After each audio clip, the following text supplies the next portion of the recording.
Yeah. You are live. Guys, no, I don't like this angle, guys. Like, what's this? I mean, it is what it is. I mean, the thing is, these people are going to sit here, it's going to cover all our speakers. It's going to look like shit. I know we're doing the technical side of this, but we need to move.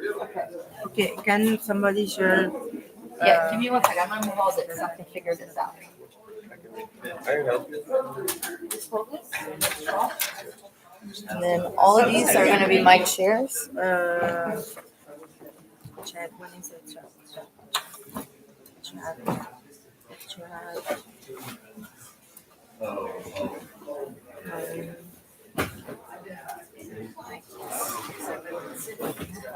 Just the train. How to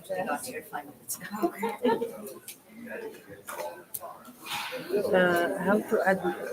Where's Lauren?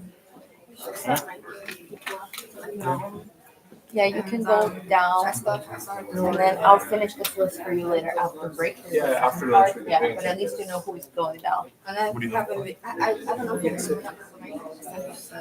Oh, to her. You can ask you. All right, I'll find her. We have tape. Lynn.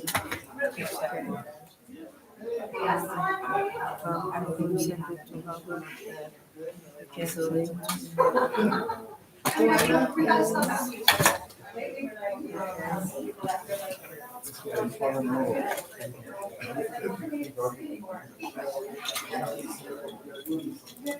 So are you on YouTube TV? Is that what that's called? no.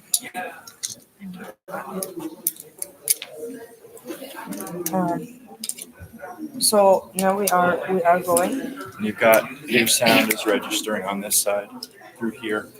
Did you know that? What? The sound Yeah. is registering. Do we have the mic here? No, there's no mic there. The camera has their own sound. But yesterday we said like we will have. We need to put her Comica, I think, in here. The receiver and plug into the camera. Which The receiver? receivers of the Comica need to go in here. The thing is, this camera only takes one receiver, and you have 6 Comicas at some point. I have to receive. Yeah, I don't know how to plug it. This is what I'm saying. This is so dumb. You just need a laptop screen. This makes no sense. There's no XLR here. I would say just let it pick up whatever ambient sound it picks up. It's not going to be the best sound, but it's going to be clean enough that whoever's on can hear. I'll show you where that is. Yeah, there's a dining room upstairs. Yeah. I have that. So you can run back upstairs. Yeah. Yeah. Yeah, I'll show you.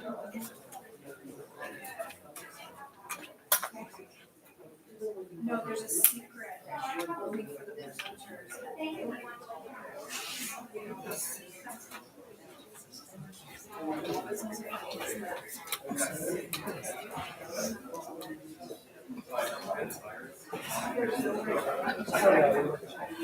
But there is one. I know you have also talked about it.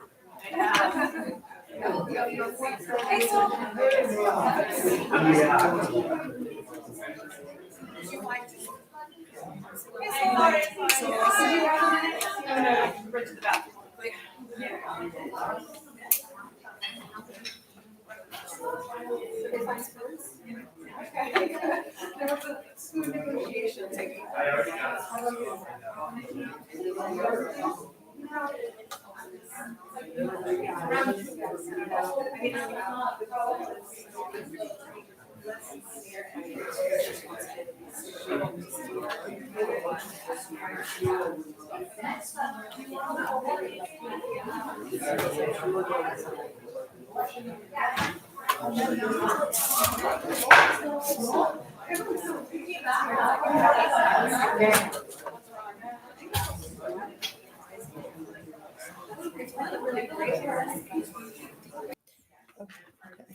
I'm still fixing it. Gonna go there. Okay. Take care of this. I will. Where's second? Where's second? I think he's miking people. I don't know. I can't tell if this is in focus. It is, right?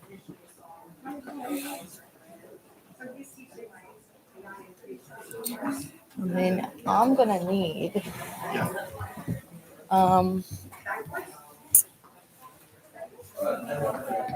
the receiver of those mics so she can plug it in here. 'Cause Where is that? right now, I'm gonna mute this too because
it's good.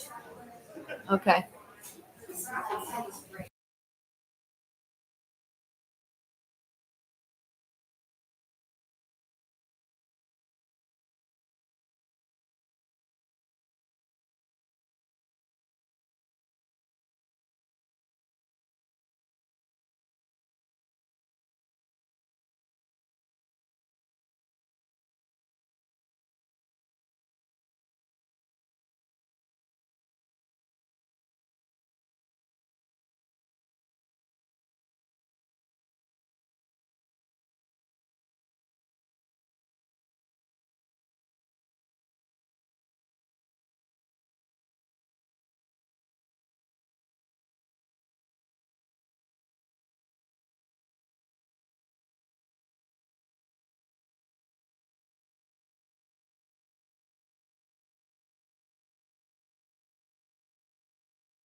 If you have something, kindly finish it outside. I'm sorry, rules are rules. But welcome, we're very excited to have you here and all of our distinguished guests today. It's going to be an amazing symposium. Thank you.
View 3, mic test, mic test.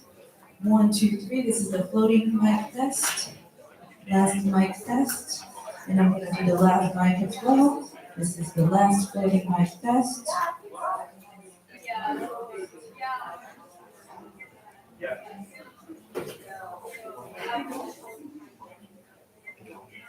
And this is my last mic test for the house mic, left mic, house mic test, house mic test. All right, great.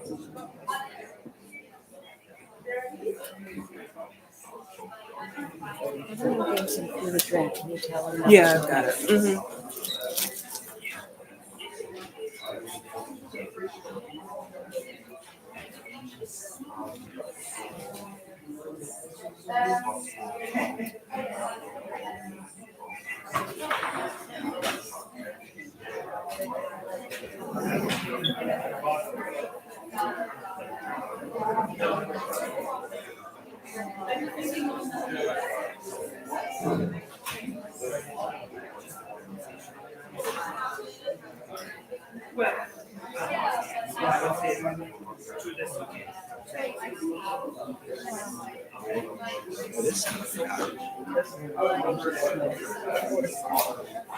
Yeah, that was good. Is the audio in?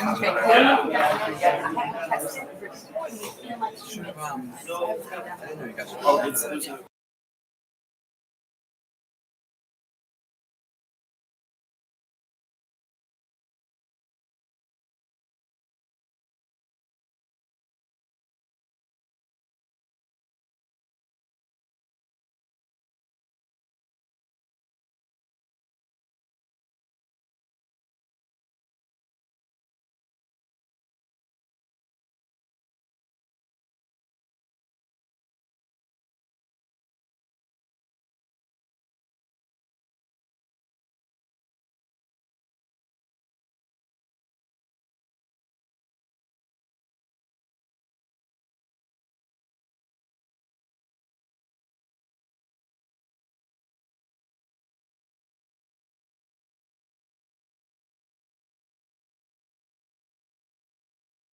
Hi, hi, and hi. I'm going to be totally me this morning. I was charged with welcoming you all, which means you get a light, easy, tasty welcome, right? I'm really, really happy to be here and have you all be here and have this amazing event that we're bringing to Stony Brook through Future Histories Studio, the Guggenheim New York.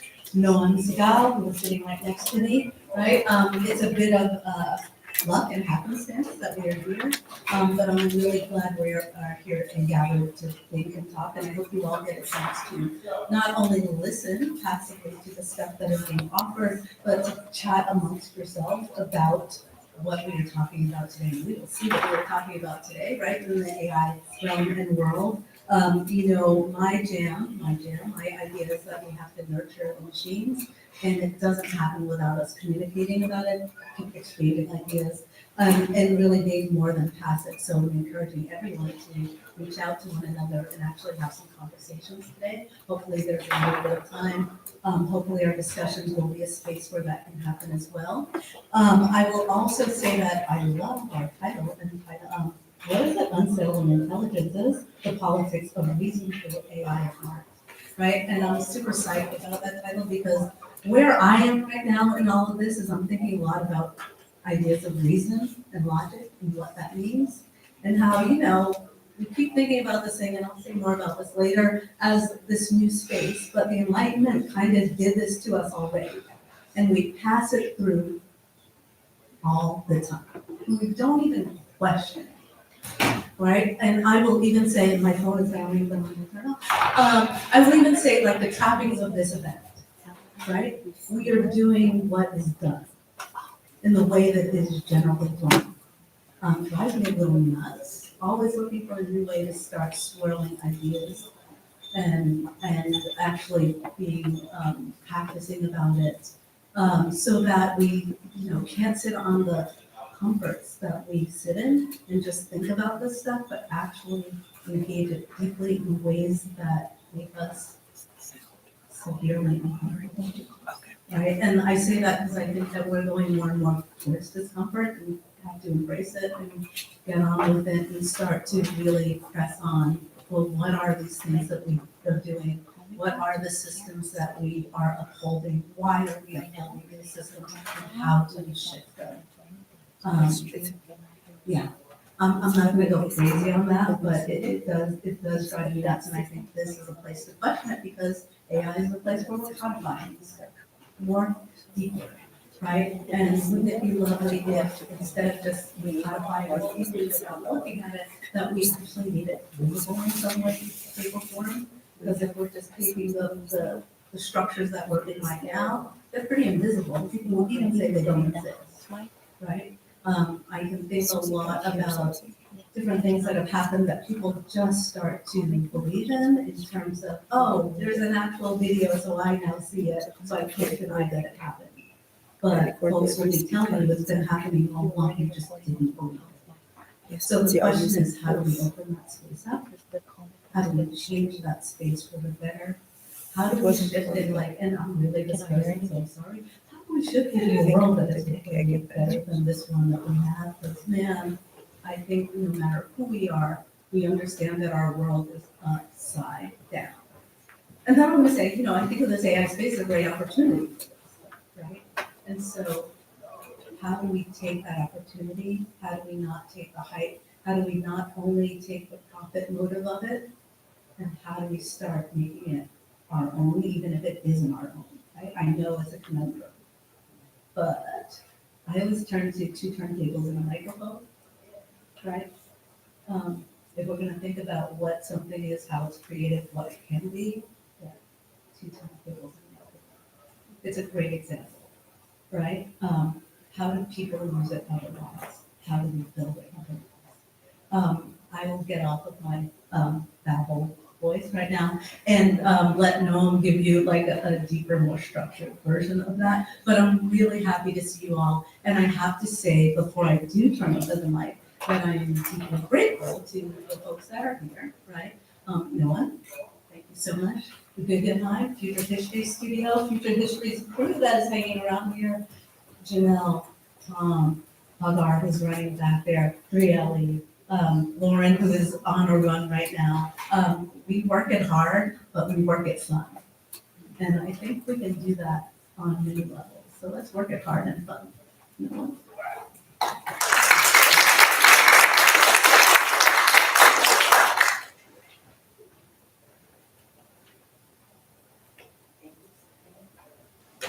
Yeah, thank you, Stephanie. Thanks everyone for joining us today. I am not lucky as Stephanie to be able to just give this beautiful speech unscripted, so I'm gonna read. I want to start by thanking all of you for joining us today. It's kind of like a morning commute, and we're really grateful to have you around. And I want to echo everything that Stephanie said. The hope is that we will be able to talk about these things openly, to unpack them with complexity and with not shying away from the challenges that we're going to face with AI. So first, I want to thank Stephanie, my co-conspirator, and the Future Histories Studio, Lauren, Kai, Hagar, Janelle, for all of your hard work on this event. I want to thank the Simon Center crew, especially Lauren Walsh and Luis Alvarez-Gomez for the warm hospitality. And also a big thank you for the Guggenheim communications and marketing teams, helped us greatly, the legal teams and advancement, especially Lauren Rich and Jason Starr for their support in this event. And last but not least, I want to thank all the speakers and artists who joined us today. Thank you for sharing your thoughts and insights with us. Thank you for imagining nuanced futures for art and AI. And so we have a very, very packed day today. And to kick us off, I will start with a few words.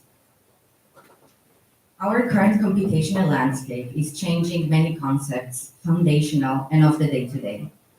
Many of these are among these are art historical ones, such as autonomy, collaboration, indexicality, image-action relations, simulation and reference, embodiment, subject and object, archive, spectacle, intentionality, generativity, and causality, just to name a few. The cultural implications are significant. Representation, in aesthetic terms, performs an act of abstraction that distances moving away from the object. It produces an imaginative space in which resonance, symbolism, and critique occur. However, in computer science, representation takes on a different valence. It means convergence towards the object, driven by pattern recognition and data density. Machine learning models do not abstract in the human sense. They accumulate data from millions of examples, images of cats, for instance, not to express catness, but to reliably identify cats. The machine moves towards the concreteness of the notion, while artists most typically move away from it, facing the slipperiness, vastness, and multitones of human experience. The paradigms are therefore in tension. Where artists depart from a phenomena to evoke its ineffable qualities, generative models approach it through statistical regression. The convergence of those two paradigms, artistic and algorithmic, risks collapsing them into a hybrid form of cognition that privileges the machine's strength while diminishing the humans. Generative visual tools draw on this convergence logic, right? They trained on vast corpora of labeled images. They do not simulate human creativity, but execute operations on distributions. The result is not a new form of abstraction, but a refined performance of data proximity. The synthetic image produced by AI model is a statistic average of countless images encoded into latent space. If modernist abstraction aimed for a spiritual 0 degree of painting, right, as Malevich Black Square, the generative abstraction is the 0 degree of intention. It is not the absence of reference, but the saturation of it. If Malevich gestured towards non-objectivity through reduction and negation, AI-generated images arrive at a similar non-objectivity through recursive density. So one reduces to transcend, while the other compresses to simulate. Now, this difference matters. The former relies on aesthetic judgment and the latter on optimization. The representational shift we are undergoing is not just one of a medium or method, but of a cognitive paradigm. If our existing language cannot describe this adequately, it must evolve, not to reject AI, but to better understand its epistemological contours. This is not a call for conservatism. Rather, it invites us to differentiate between mathematical abstraction, and of course not in the art historical sense, and aesthetic experience. Machine processes are, by design, functional. They optimize, simulate, and compress. But human practices of representation, particularly in art, are grounded in ambiguity, contradiction, and instability. They are not oriented towards efficiency, but towards meaning, critique, and resonance. Our task is not to reject machine cognition, but to develop an interpretive framework adequate to its distinct logic. As these systems increasingly shape visual culture, curatorial practice, and public discourse, we ask what kinds of knowledge do they produce? What kinds do they erase? And what new ethical responsibilities arise when machine becomes agents of representation? So without further ado, I want to introduce and invite Isaac Berbick to the stage. Isaac is an artist and an associate professor at the art department at Stony Brook. He works with photography, moving image, and performance. His recent projects reimagine social narratives to unearth contested histories while investigating ideas around photographic representation, politics, archaeology, exchange, and transformation. Thank you.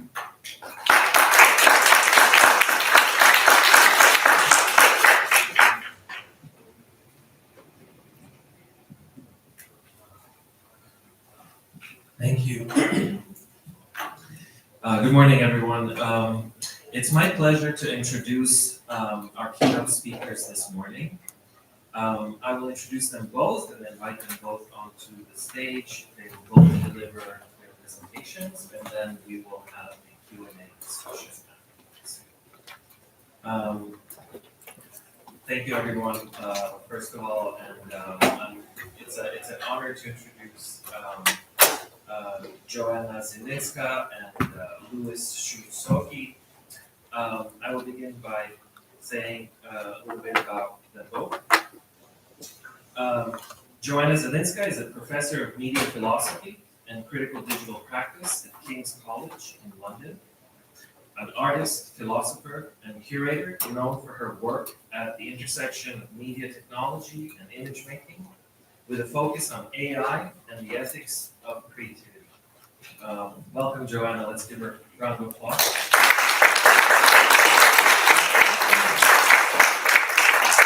And I will also introduce Louis here, and we will hear both of their presentations. Louis is a cultural theorist, writer, and professor at Boston University, exploring technology, identity, sound, and the politics of personhood, particularly around race and algorithms. Welcome, Louis.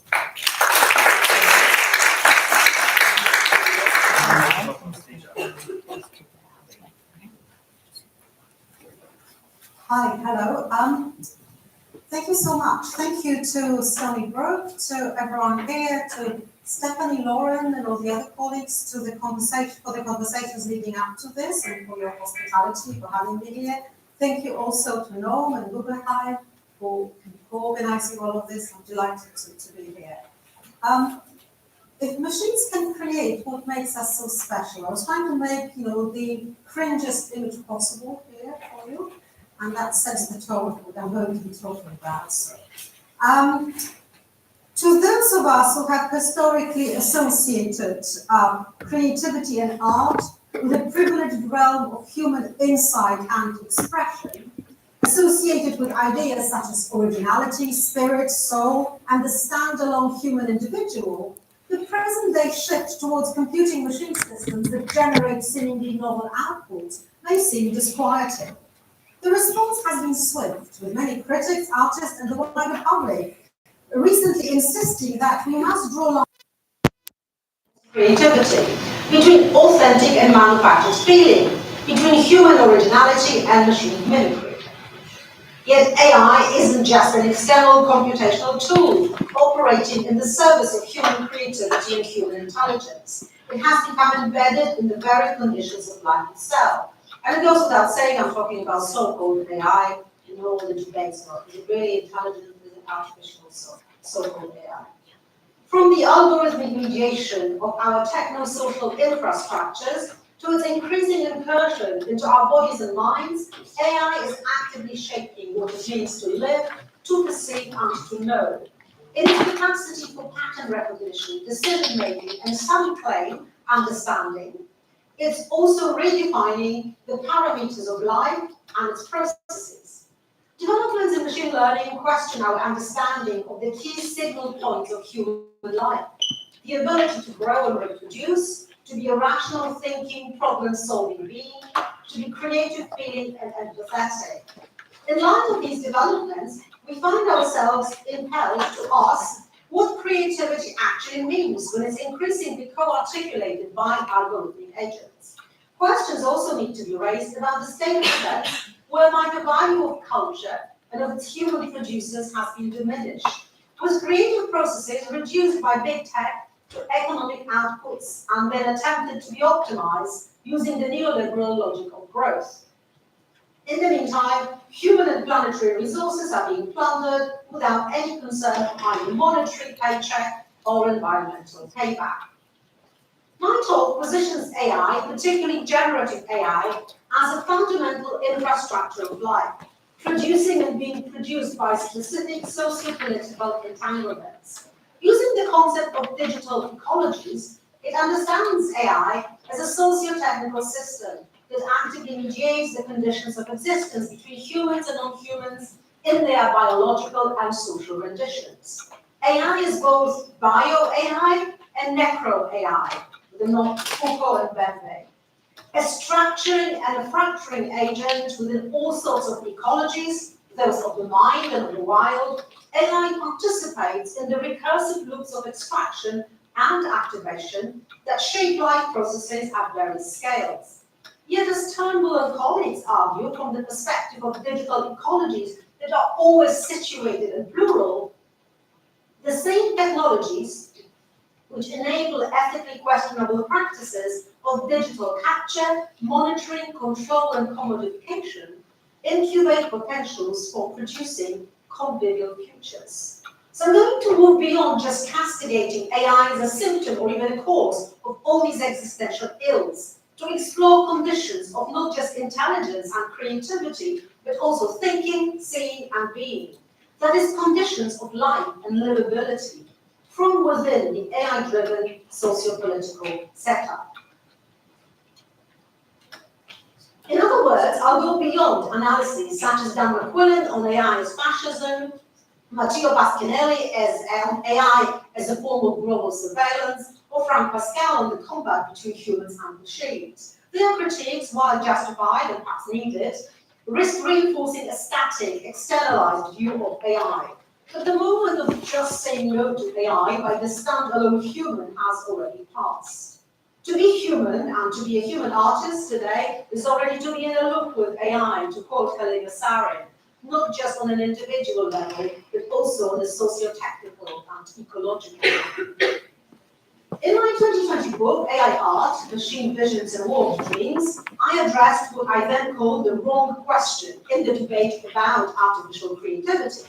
That question, can machines be creative, which often gets raised in debates about AI art, positions creativity as a quality that machines might or might not have, and humans either do or do not lose. It treats creativity as a substance, a metaphysical essence. Instead of asking whether machines can be creative, we should explore how machine systems participate in creative processes, and how their participation challenges and reconfigures our own. Machines don't, of course, dream, suffer, or intend in the way humans do, but they do transform material, produce growth, and produce fall, growth as well, and generate novelty within constraints, just as we do. In fact, the production of novelty within constraints is itself a useful working definition of creativity, embracing functionality while foregrounding situatedness.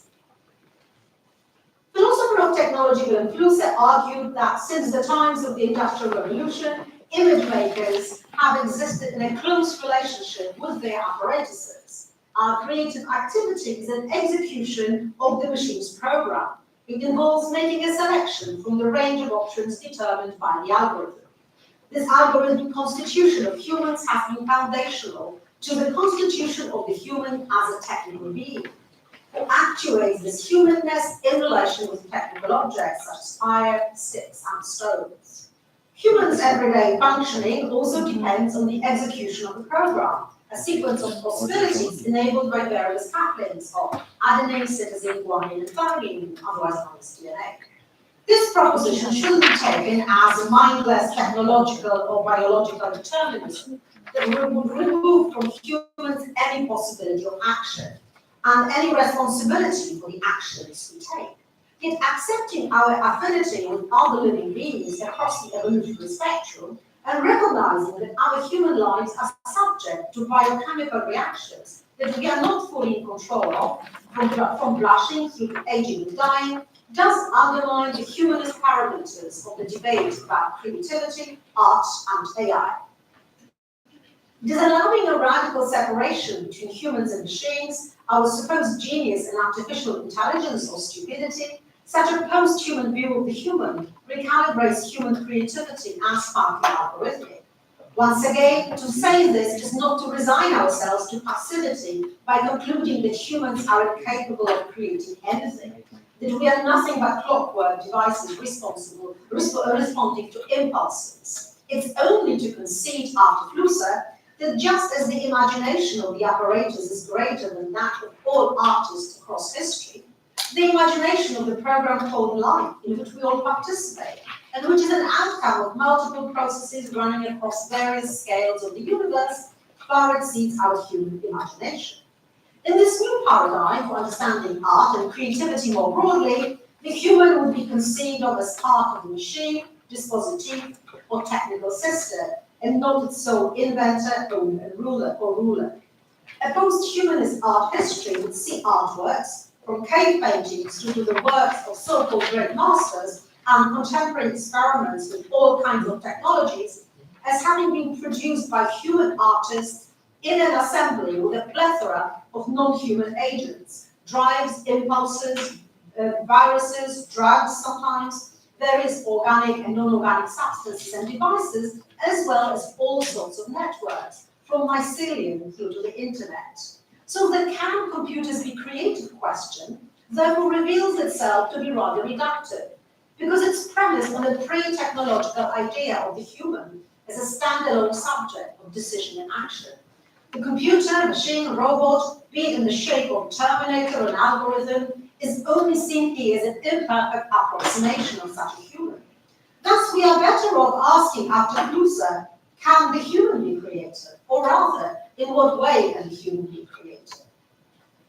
The question of human and machine creativity was explored in a really exciting way in a recent exhibition titled AI, the Scene at the End of Ownership, curated by Brook and held earlier this year at Times Museum in Guangzhou. Rather than focus on what's going to happen to traditional art genres such as painting or photography, the way the debate on AI art has largely played out so far in the art community, it looked at what will become of conceptual art in the aftermath of AI, exploring the kinship between the generation of concepts and artifacts. The exhibition featured a good mix of Chinese and international artists, while locating the investigation in the context of earlier forms of algorithmic art. But what perhaps really lies behind our current inquiry into the problem of machine creativity is an anxiety about our conditions of creativity today. In what way can we be creative? For how much longer? And at what cost? Given the outpouring of AI-enabled artifacts, we are right to be concerned about the future of human creative professions, from the work done by painters, illustrators, and photographers, to that of designers, animators, writers, and filmmakers. Developments around creative AI raise the question of labor, of the valorization of not just singular artifacts, but of the institutions that enable the experience of art, affordable art education across all levels, museums, galleries, and archives.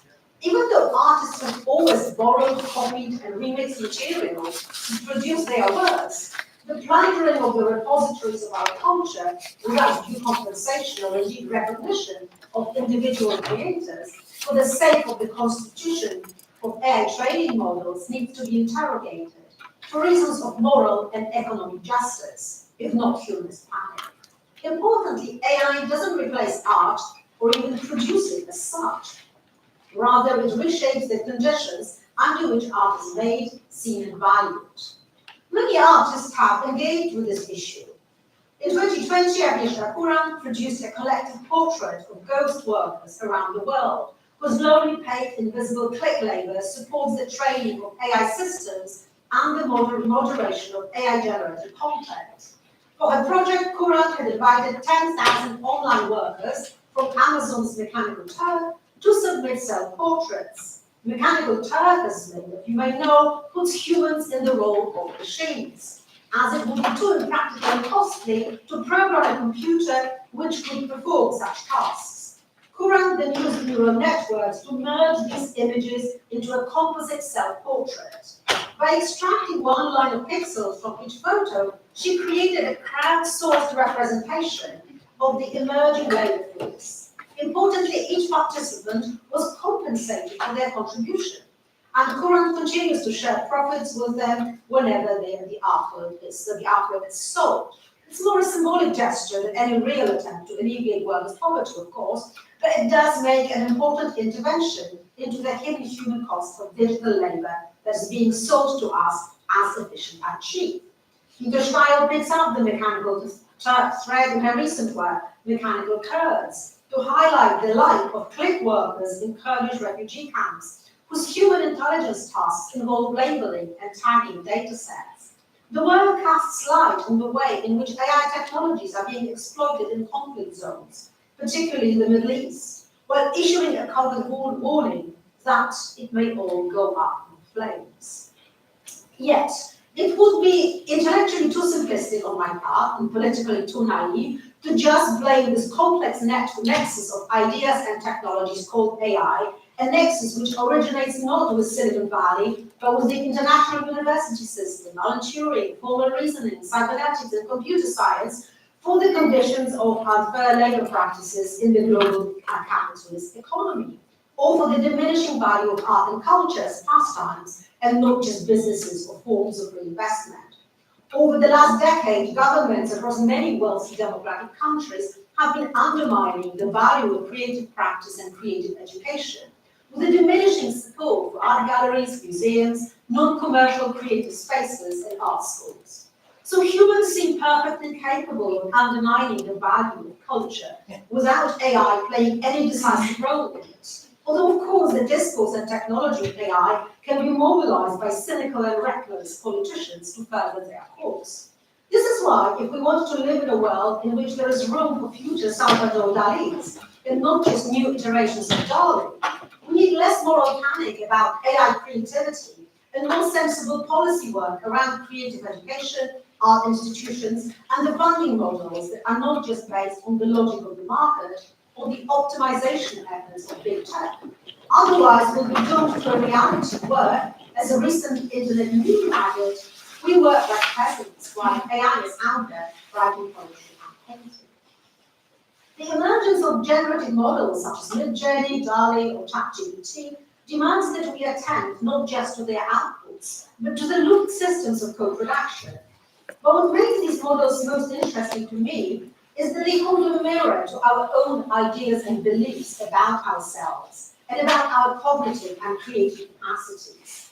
While they position creativity as a dynamic process of emergence rather than a unique human trait, it's the second-level reflection on this process and the desire for this reflection that reveals what still makes us humans so special. It's not that we have a monopoly on creation, but that we can engage, and more importantly, we care about engaging in the ongoing negotiation of meaning and value in a world where creation is not just co-authored, but also partly automated. Simply put, we humans still care about asking the why question. A non-AI example would help understand better what's going on. So let's look at pop music. AI-generated outputs and pop music share a structural affinity. They both operate through the recombination of pre-existing tropes, motifs, and cultural references into forms that feel at once new and uncannily familiar. From the formulaic nature of chart hits to the data-driven behavior of major music streaming platforms, pop culture has always entailed complex algorithmic data-driven processes. As John Segal observes in The Song Machine, contemporary pop is often engineered through what he calls the hook factory, a modular, globalized production line of beats, melodies, and lyrical snippets designed to trigger affective recognition. Tracks such as Rihanna's We Found Love or Katy Perry's Teenage Dream are assembled rather than authored. They are crafted by teams of writers and producers with a heavy use of software, all tuned to a collective sensorial pop memory. This is not unlike the operation of generative AI models, which synthesize visual outputs by drawing from immense data sets of captioned imagery, creating statistical collages that echo cultural norms while offering the illusion of novelty.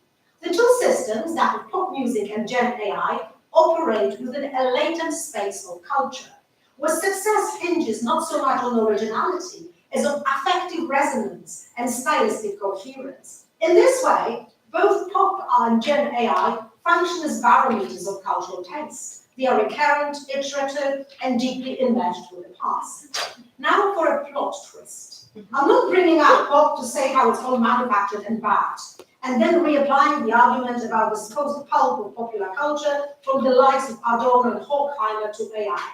As a reminder, which you probably don't need, for the authors of Dialectic of Enlightenment, penned in 1944, popular culture under capitalism wasn't a site of authentic expression, but a system of mass-produced entertainment designed to pacify the public, standardize tastes, and reinforce existing power structures. Rather than promote critical thought, it commodified culture into predictable, consumable forms that sustain conformity and inhibit genuine autonomy. Yet I am a strange beast. I'm into philosophy and pop music, so I read Kant and I listen to Rihanna, I adore Derrida and Troye Sivan. I'm not sure you know the whole Spotify list is actually embarrassing, but that's not all. Controversially, perhaps, my argument is that we could extend the critical argument about popular music's iterability, not just to AI pulp, but also to much of the work in contemporary philosophy, contemporary critical theory, including critical works on AI, and also maybe contemporary art. Indeed, philosophy and cultural theory, which is what I'm focusing on, are not free from the processes of automation that are found in other cultural domains. The almost machine production of text by many theorists, their acolytes serve as a case in point. Now, this isn't just a cheap dismissal of the practice of the academic industry, the abundant textual overproduction by some star theorists, the iterative application of their ideas to various spheres of cultural analysis, but rather a more measured attempt on my part to draw attention to the algorithmic condition of all human culture. What humans describe as culture is itself a form of shaping and optimizing actions through the performance of instructions until the point is reached when these operations come to a halt or start undoing the system from within. And this is when we speak about epochal changes, new cultural waves, and paradigm shifts. I'm reminded here of Stephanie Dickens' project, The Secret Garden, which shows the power and resilience of Black women's stories. Avoiding any kind of uncritical organicism, the artist points out that our stories are algorithms, with interactive video vignettes generating a multi-generational narrative across collapsing timelines. Now for another project called the Robot Review of Books, launched in 2024. It's an interesting creative iteration of the point about the algorithmic character of all culture, but also a challenge for how to think critically about culture today from within the AI loop. A version of the London Review of Books, only with more robots. The site features short video reviews of topical theory books presented by algorithmically generated avatars, and perhaps also co-hosted by machines. We don't know who or what is responsible for these reviews, as they remain anonymous. The anonymous introduction explains that the site's bibliodiverse editorial policy is that it promotes an engagement with works produced not only by legacy presses, but also by alternative and independent publishers, as an attempt to avoid repeating the same old pre-programmed ideas and patterns of behavior. We see the same thing in art theory, the same people being cited, many using very few authors from the global north, legitimated by the university presses of Yale, Duke, Oxford, or their non-academic intellectual equivalents with even larger global scope, Simon Schuster, Penguin.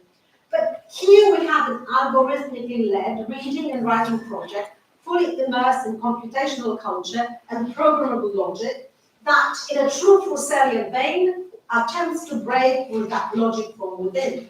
Video 10 reviews the aptly named Literary Theory for Robots by Dennis Vitanen. The book tries to reboot theory of philosophy for the digital age, welcoming the generation of diverse texts while acknowledging human-non-human interlinking in the production of knowledge. Yet it itself ends up retaining all the signs of the authority and power of Tenet as the male human author and of the institutions that represent and sustain him, the traditional publishing output, Norton, the authorial eye, copyright. This leaves the Robot Review of Books to ask, what is it going to take for the conditions under which literary theory continues to impose its authority to be finally attended to and have their force challenged? Climate disaster, the expansion of AI to virtually all sectors of life? To extend these questions to the main concerns of my talk, what would it mean for the algorithmic human subject of contemporary digital capitalism to itself become an iterative disruption within the apparatus of theory, philosophy, and art? What would such a disruption that is creative rather than just productive or indeed destructive look like? So I want to show you a recent project of mine. It's an attempt to grapple with these questions in a different way than just conventional academic discourse on philosophy or theory. You can think of it as a philosophy practiced in a different register. Titled Le Fleur du Métal, Metal Flowers, the piece is a remake of Charles Baudelaire's famous collection of symbolist poems, Fleur du Mal, a key text of European modernity. It reworks these poems into a non-melancholy androgynous trip-hop music video co-produced with various AI models. The piece revisits flowers, those supposed objects of nature, of the pre-tech world to which many really want to return today, as communicative artifacts, products of cultivation and breeding, visually seductive yet also potentially predatory.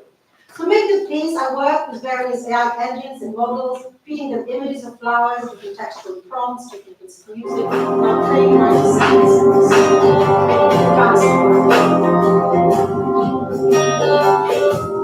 a city of glass and steel, where shadows dance on neon streets, a tale of hearts that dare to feel unfolds within our modern dreams. Mechanical flowers bloom at night, their petals whisper coded songs in gardens lit by pixel light, where we the restless do belong. In gardens lit by pixel light, where we the restless do belong. In gardens lit by pixel light.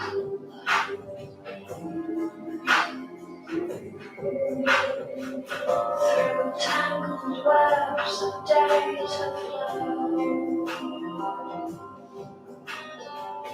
our spirits wander seeking grace. In currents swift, both high and low,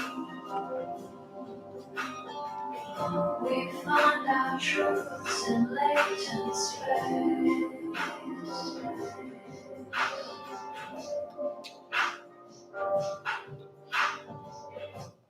Okay, so by recasting the symbolist flower in an electronic room, the Verbo Metal seeks a new articulation of the AI loop. The piece plays for, but also with its audience, replaying modernity's concerns in a different key, beyond the masterful narrative of famous modernist authors such as James Joyce or T.S. Eliot. And this brings us to the final part of my talk. My recent work on image thinking, developed together with philosopher and artist Jan Toister from Tampere University in Finland. We propose that generative AI is not just changing how we make images or create art more broadly, but also how we think. The AI image emerges within a feedback loop where the prompt is refined in response to the generated image, and the image in turn reshapes the prompt. The recursive dynamic collapses the boundaries between author, viewer, and system. It produces a hybrid form of cognition and perception, in which concept and image co-evolve. The world is reconfigured as a field of potential images, and the act of seeing becomes a form of writing. This shift in image making, inaugurated by Gen AI, is seen as both deeply dangerous and deeply unwelcome by many. A recent article in New Statesman described all AI imagery as depressing and dangerous, producing not just a homogenization of art, but also a homogenization of culture as a result of the wide adoption of AI models across all spheres of our creative lives. It concluded that we have reached the outer limits of what we can achieve. Generative AI leaves little room for anything new as it continues to pull from what already exists. Yet this critique relies on the belief that the creation of artifacts can only proceed in a linear manner, from the richness of concepts associated with human culture to dehumanizing and banal AI slop. This reading positions AI as a mere echo chamber for cultural realism, at best a mimetic machine, at worst a generator of banal distortions. But such a framing forecloses on the deeper epistemological and cognitive transformations unfolding in Gen AI systems. While generative AI doesn't statistically recombine elements within a latent space to synthesize images that are not directly present in the training data, this is not so while generative AI does statistically recombine elements that are not present in the training data, this is not a retrieval or a mashup. It's a projection, an imaging of thought. Latent space, the mathematical core of generative AI models, is a vectorized map of visual potential.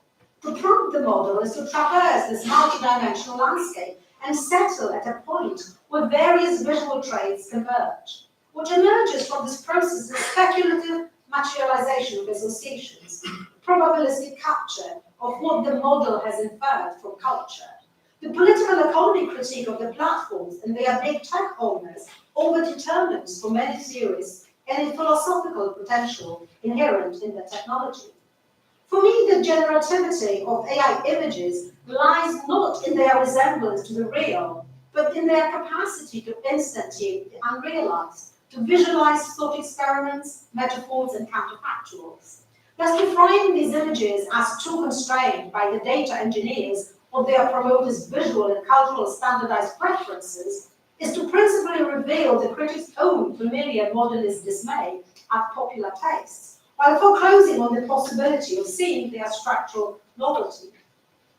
The panic around AI imagery demonstrated by many scholars and artists perhaps results from the sense of horror vacuum they evoke, revealing as they do the predictive generativity of our own supposedly original ideas and aesthetic effects. It's not just the latent space and statistical outputs that appear to be vacuous. It's the fear of the ultimate void at the core of our own thinking, of there being nothing there, that perhaps presents itself in the transfer of negative affect from us to those artifacts. And this, I argue, is the real task of image thinking after AI, not to defend a humanist ideal of imagination, but to rewire it. In other words, we need to acknowledge that our thinking has always been entangled with our technologies and our media.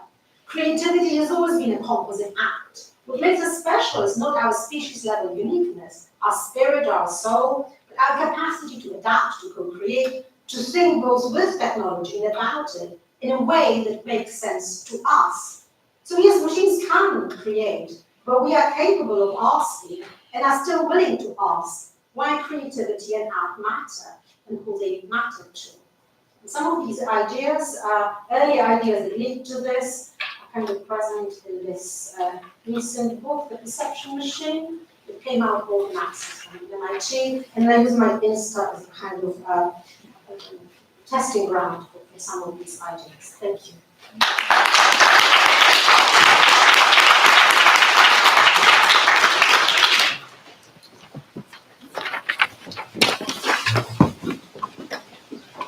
Just make sure your microphone is turned on.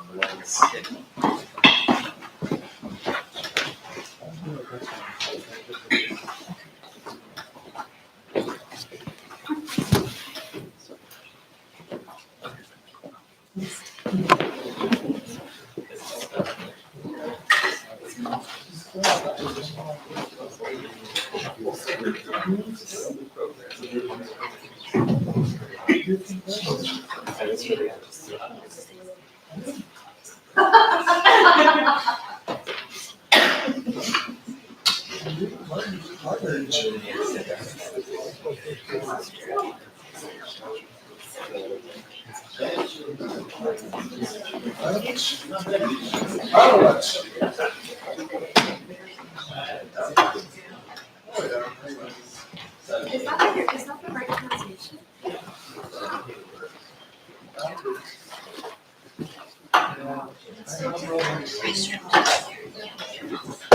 Oops.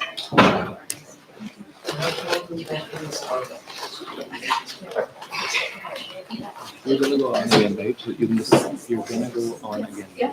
Yeah. Yeah, so you can Let's keep, switch yeah, it. you can keep it. Switch it off and just, I'll switch it on. yeah, sounds good.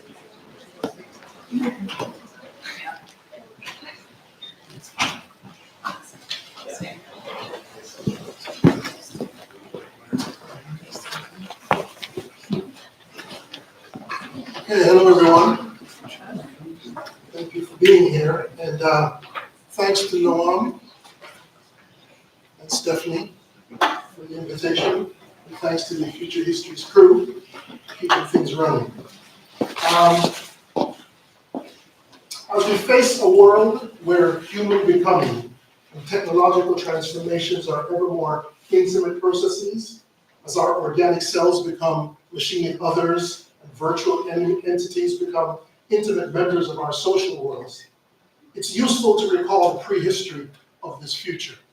And the more research I do into technology, the more I find myself going back into the past. So, To do that, what I'm going to do today is take slices from my current book project. It's a public work written for non-specialists, which I hope is appropriate. And it's going to start out with a lot of history, but trust me, the snazzy tech stuff is going to come. But you got to get through some Civil War and slavery first, right? So just hang on. So I'm going to draw from a chapter that looks at the history of patent laws and collaborative relationships between human and non-human entities. Because if our legal system is currently struggling to accept creativity and invention from artificial entities and systems, it does so after having struggled with these very questions over a century ago. So, we begin. To be a person need not require that you be a human being, or vice versa. Slavery taught us that. It taught us that though person, human, and thing could share the same likeness or body, each category could function independently of each other. The United States Constitution may have initially refused to mention that dehumanizing institution, but its authors found time to acknowledge that there were entities among us that were neither fully human nor whole persons, at least legally speaking. Whether they had souls or not was even up for question. Africans were always less than, but something more. Creatures of the in-between, flickering between human and animal, but also as labor-saving devices, prosthetic extensions of white will. As such, the African was likened to and thought of as a self-operating machine, one whose agency needed limiting and whose autonomy required constant policing. This was more than metaphor. The Negro machine parallel was social, if not legal, fact. Black automatons were referred to as other persons in one section of the Constitution, as the nation's founders bent over backwards to avoid offending slave states. It didn't help that in another section, blacks were described as mere portions of a person. This latter is the section that you are familiar with, the section that features the infamous 3/5 compromise. Though repealed by the 14th Amendment in 1868, this compromise is still remembered as the founding moment of America's legal partitioning of black humanity. But humanity was never the question in the Constitution. Personhood, the capacity to hold rights and perform legal obligations like voting, most definitely was. Even so, the partitioning of Africans into less or other than human, it preceded that infamous fraction and the economic and political expediencies that it served. But it marks a significant moment in America's ongoing engagement in the question of black personhood in advance of the Civil War. To categorize these creatures of the in-between, person could be more useful than human. It was a plastic term with a history older than the United States. In the eyes of American law, slaves could be considered natural persons as opposed to legal ones. This duality in which blacks were simultaneously things and persons generated a troubling ambiguity for slave owners. In plantation America, the ambiguity didn't guarantee protection from legal liabilities if, for example, your thing destroyed another person's thing, right, or things. But there were benefits to this ambiguity in which slaves were both types of objects and types of persons. Not to slaves, of course, but to masters who were left on the hook for whatever expenses or damages were incurred by their black property. One particular benefit became central to a country wrestling with slavery alongside industrialization and the explosion of technological innovation that fed industrialization. What master wouldn't want credit if your property invented something? Something useful or valuable, and they very often did. Who would profit from it? Certainly not the maker. Who-ness was still legally impossible for them, and therefore so was maker. Was collaboration even possible in this context of power? So, I want you to imagine the nation, in fact, world-shaking transformation that occurred with the movement from rightsless entity to rights-bearing subject. In England, this legal transubstantiation occurred almost a full century before with the Mansfield decision of 1772, in which the slave James Somerset was legally transformed from object or thing to legal person. But in America, this transformation required a whole ass war. Court cases would not be enough. Until such a war, person could still be a useful compromise for those who vacillated between and among thing, human, animal, and machine. Whatever it was, this thing called freedom implied autonomous creativity and the ability to profit from their own inventions. This required that creatures of the in-between engage directly in the technological revolution happening in the United States in those years before the Civil War. Because of the 13th, 14th, and 15th Amendments, personhood and its privileges would expand in the decades before the Reconstruction. Because of the needs of a country roiling with a seemingly endless flow of new inventions, they would continue to expand beyond that. We are, in fact, in the slipstream of the 14th, 13th, and 15th Amendment because they have shaped the very foundation of much of our laws. This includes civil rights, interracial marriage, the rights of sexual minorities, the question of abortion and the assertion of fetal personhood, for example, straight through to the attempt to protect an imperiled environment by way of so-called environmental or juridic personhood, and those in Europe toying with the fascinating notion of electronic or e-personhood. This expansion of personhood was also enabled by granting it to artificial persons. The most notable artificial persons in American history are, of course, corporations. They were granted legal personhood just a decade or so after those three crucial amendments to the Constitution. The decision to grant them this status will prove to have been just as important as the 13th Amendment, which ended slavery. That legal pathway set stage for what might very well be the new frontier of civil rights, which is the according of personhood's legal protections and rights, such as free speech, to imminent technologies. Before the Civil War, certain entities couldn't be granted the full rights and protections guaranteed by the Constitution, given their status as property. That document had to be amended after the war to guarantee such rights and protections to America's favorite automaton, or rather, to use a term that appeared in America for the first time, exactly at this moment of slaves and machines, inventions, America's favorite android, the Negro. But android, from the Greek andro, meaning man, and eidos, meaning shape, was coined by philosopher and physician to Louis XIII, Gabriel Naud. It had become a word in France by 1727, appearing in English about a year later. Most French speakers would encounter it about 100 years after that in the proto-science fiction novel Tomorrow's Eve by Auguste Bebé's Denial of Adam, begun in 1877 and fully published in 1886. The term's initial introduction to the United States was not due to science fiction, French science fiction at least. It actually began to show up in patent applications describing human-like machines, toys mostly, mechanical dolls, smaller and cheaper versions of what used to be called automata or automata. Okay? The place where Android first appeared, first debuted in America, would become an important zone of an important struggle for human rights and black autonomy in the years leading up to the Civil War. The office clearly was ill-equipped to deal with it, but there was a portentous conversation happening in the patent office. Trust me, I did not expect to be writing about the U.S. patent office.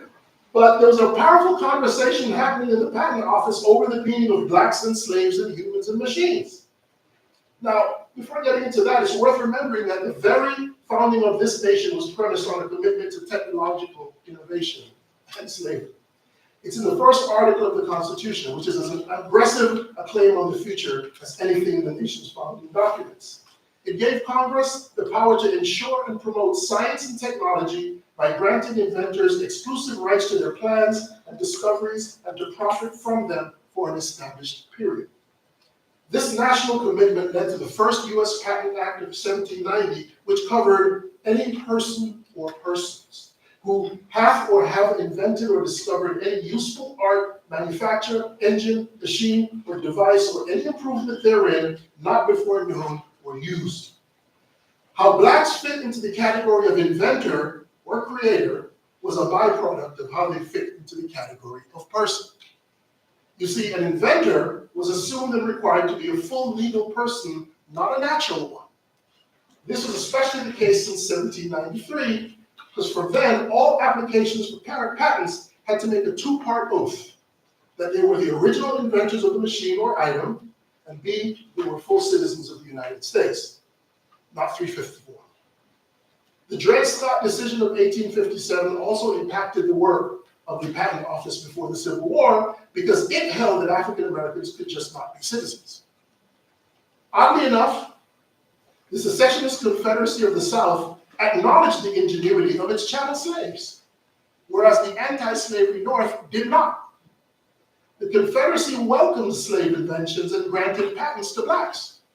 In fact, the Confederacy created its own Patent Act in 1861 as a part response to the limitations in U.S. patent laws, specifically as it regarded enslaved persons. It gave all profits, of course, to the slave owner, but at least acknowledged that slaves were making technologies of value. Given that the overwhelming number of inventions in the United States at the time came from the North, and the South felt culturally and materially outgunned at the start of the Civil War, the Confederacy, I think, just couldn't be stingy about who could or could not be credited for new inventions. Yet still, that antebellum climate of racism, technological innovation, and imminent catastrophe enabled Southerners to use their patent laws to insist that slavery was actually good for Negroes. Why? It inspired them to invent. Greater heights and abilities. The North, they argued, and they not only argued this, they put this on the inventions. The North would ruin blacks because freedom debilitated them, made them lazy. In the words of one distinguished senator from Mississippi, words that would also be used to advertise slave-made technology in the South, quote, "When did a free Negro ever invent anything?" But the primary debate about things making things, about black personhood and patents, began appropriately with a Negro android and his machine. This was in Mississippi, before the establishing of the Confederate Patent Office. The case was of an enslaved mechanic named Ned, who in 1857 created a valuable invention that his master sought to have protected by a patent. Ned's case took the conversation about slave patents from the Patent Office to the Supreme Court. Ned's owner was Oscar J.E. Stewart, a well-known and established planter and lawyer. Despite official rejections and denials to the patent application, Stewart, a principled Southerner, refused to let it go.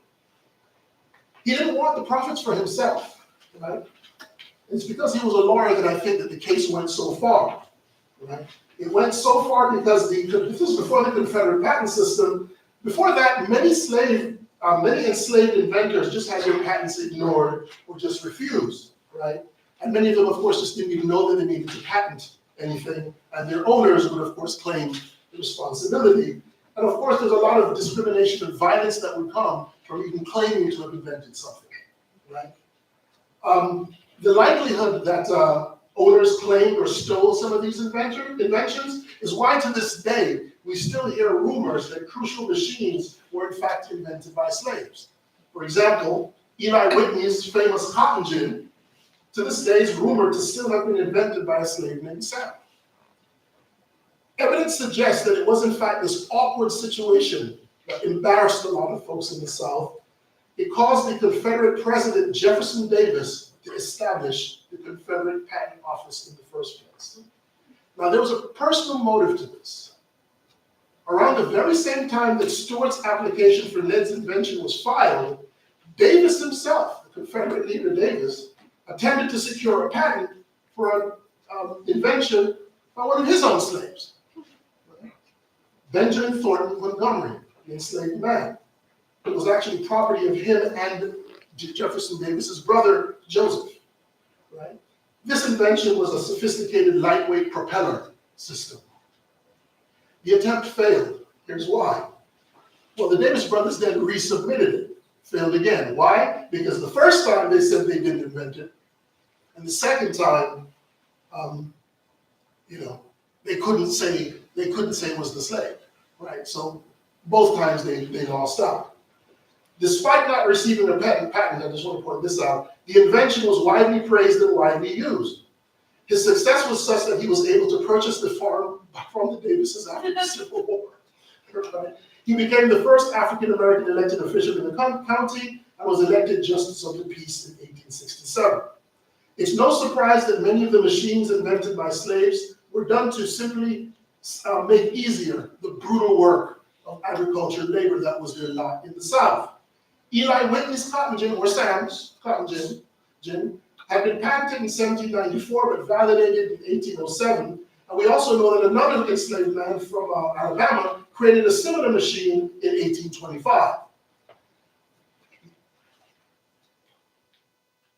Anyway, Stewart's application was rejected by the US Commissioner of the Patents. Neither Stewart nor Ned qualified for a patent. Stewart, because he was not the inventor, and to his credit, he never pretended to be. And Ned, because he couldn't take the citizenship oath because he wasn't a citizen. Only citizens could take the oath, and as a slave, Ned did not qualify. Again, it's hard to imagine that the Dred Scott decision had no impact on this. That had only been rendered 6 months before. Recall that due to it, African Americans could not be citizens of the country on either side of the Mason-Dixon line. No citizenship, no voting, no patents. Dred Scott may have seemed to have decimated the possibility of black legal personhood in the United States, but it was just the most public sign of that grand debate about blacks being had between the North and the South before the Civil War. Now, it's important for me to stress this because I can't get over how mind-blowing this is to me as a history nerd. This debate was being had in the U.S. Patent Office before the country partitioned, right? But before the country partitioned, the Patent Office partitioned by the person who led the Southern partition, Jefferson Davis, right? The same person who led the Confederacy broke the Patent Office into another Northern and Southern one over the issue of slavery before the actual, that's sorry, that's my vote. Oscar J. E. Stewart may have been a racist slave owner, but the denial of a patent to his slave was a personal affront. It was, he said and argued, a form of discrimination. Not against that, but against him as the owner of a talented and inventive Negro who created a machine that was already making news among masters, other planters, and in the press. The letters never lost sight of the fact that the debate was in fact about technology, about blacks and technology, but really about blacks as technology. This latter point, which sort of brings back the question of the category of android, comes up in one quote from one of his angry letters. Quote, "It is a question upon which there is a diversity of opinion among men, learned in the law, whether the master who has property alike in the fruits of the mind and labor of his hands of his slave, whose automaton in legal contemplation he is." The quote goes on to basically argue that Ned is not human, he's a machine, so I should have the patent for the machine that creates machines. Right? Funny, bizarre, but that's what they said. That's what he took to the court. Right? The word and the use of automaton really stands out. It clarifies and emphasizes what was already accepted in the language of the culture. The Negro was already a type of machine and should be judged as such, certainly in the eyes of the law. The final judgment came from the Attorney General on June 10, 1858. It was rejected. Undeterred, Stewart took the case to Congress. He argued that amendments must be made to the patent laws because in slave states, blacks were, quote, the best fed, best clothed, and kindly treated mass of laborers on the face of the globe. And because of that, there was this new population that was going to revitalize American technology because they were inventing things right and left. Right? So he thought that would work for the Supreme Court, to Congress, and of course, Congress never responded. One wonders what Ned, or his owner, Oscar J. E. Stewart, would have made of this next case, in which another slave was rejected for 2 potentially lucrative patents by the United States Patent and Trade Office. The inventions were a food container modeled on a design from fractal geometry. It allowed for rapid reheating, and a flashing light beacon, also of quite innovative design. It's called a neural flame. This case also rattled the US Patent Office, forcing it to consider yet again who or what could be an inventor or creator. Of course, this case occurred well after the 14th Amendment and after the suite of amendments that were passed after the Civil War, granting African Americans increased legal status. The slave's name is Debus. His full name is Device for the Autonomous Bootstrapping of Unified Sentience. It's an artificial intelligence system created by computer scientist Stephen Thaler in 1990, in the early 1990s, and was used to generate or create, in its master's words, new images well before current generating systems like Midjourney or DALL-E. He claims that he was the first to do it, or rather, Debus was the first to do it. Thaler describes Debus in the 2019 patent application as, quote, a creativity machine or a form of, quote unquote, inventive AI, which exceeds traditional definitions of technology because it is more than a mere tool that aids and is guided by human endeavor. Human beings are, in fact, out of the equation completely. For those who may question calling Debus a slave, this android may not have been human, but it was explicitly not free, according to the deliberate restrictions of its designer. The patent application refers to Debus as property, and the case pressed by Thaler is in favor of his property's ability to create independently. Debus should be free to create, but Debus is decidedly not free. Consider also that the application makes clear that all rights and profits from Debus should flow to its owner. Like Oscar J.E. Stewart, Thaler steadfastly refuses to claim ownership or responsibility for these inventions, only for his property, Debus. And Debus, like Ned, has no moral or legal right to own things, much less invent them. For Thaler, it's a matter of principle, as was the case with Stewart, who again, despite his commitment to slavery, was equally committed to giving Ned credit for his innovative invention. Thaler's obsession matched the ideological fire of his legal counsel, Ryan Abbott. He's an intellectual property lawyer, who's eager to find such a test case. Some of you might know his book, The Reasonable Robot. Fascinating book, Artificial Intelligence and the Law, Cambridge, 2020. This shared passion caused them to submit patent applications all over the world.